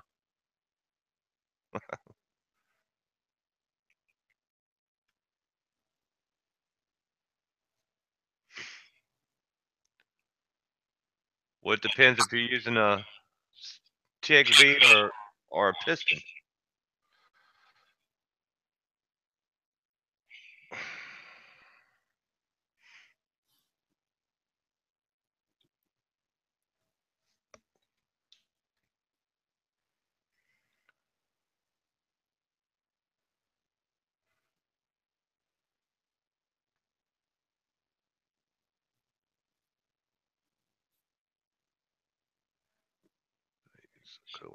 Arizona 110. Yeah, it would be a piston would be a super heat. But you still need to pay attention to your subcool though.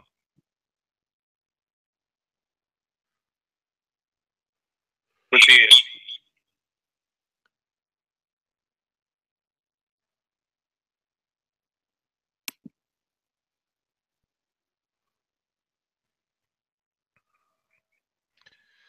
Guys, I got to get out of here. I'm freaking wore the hell out.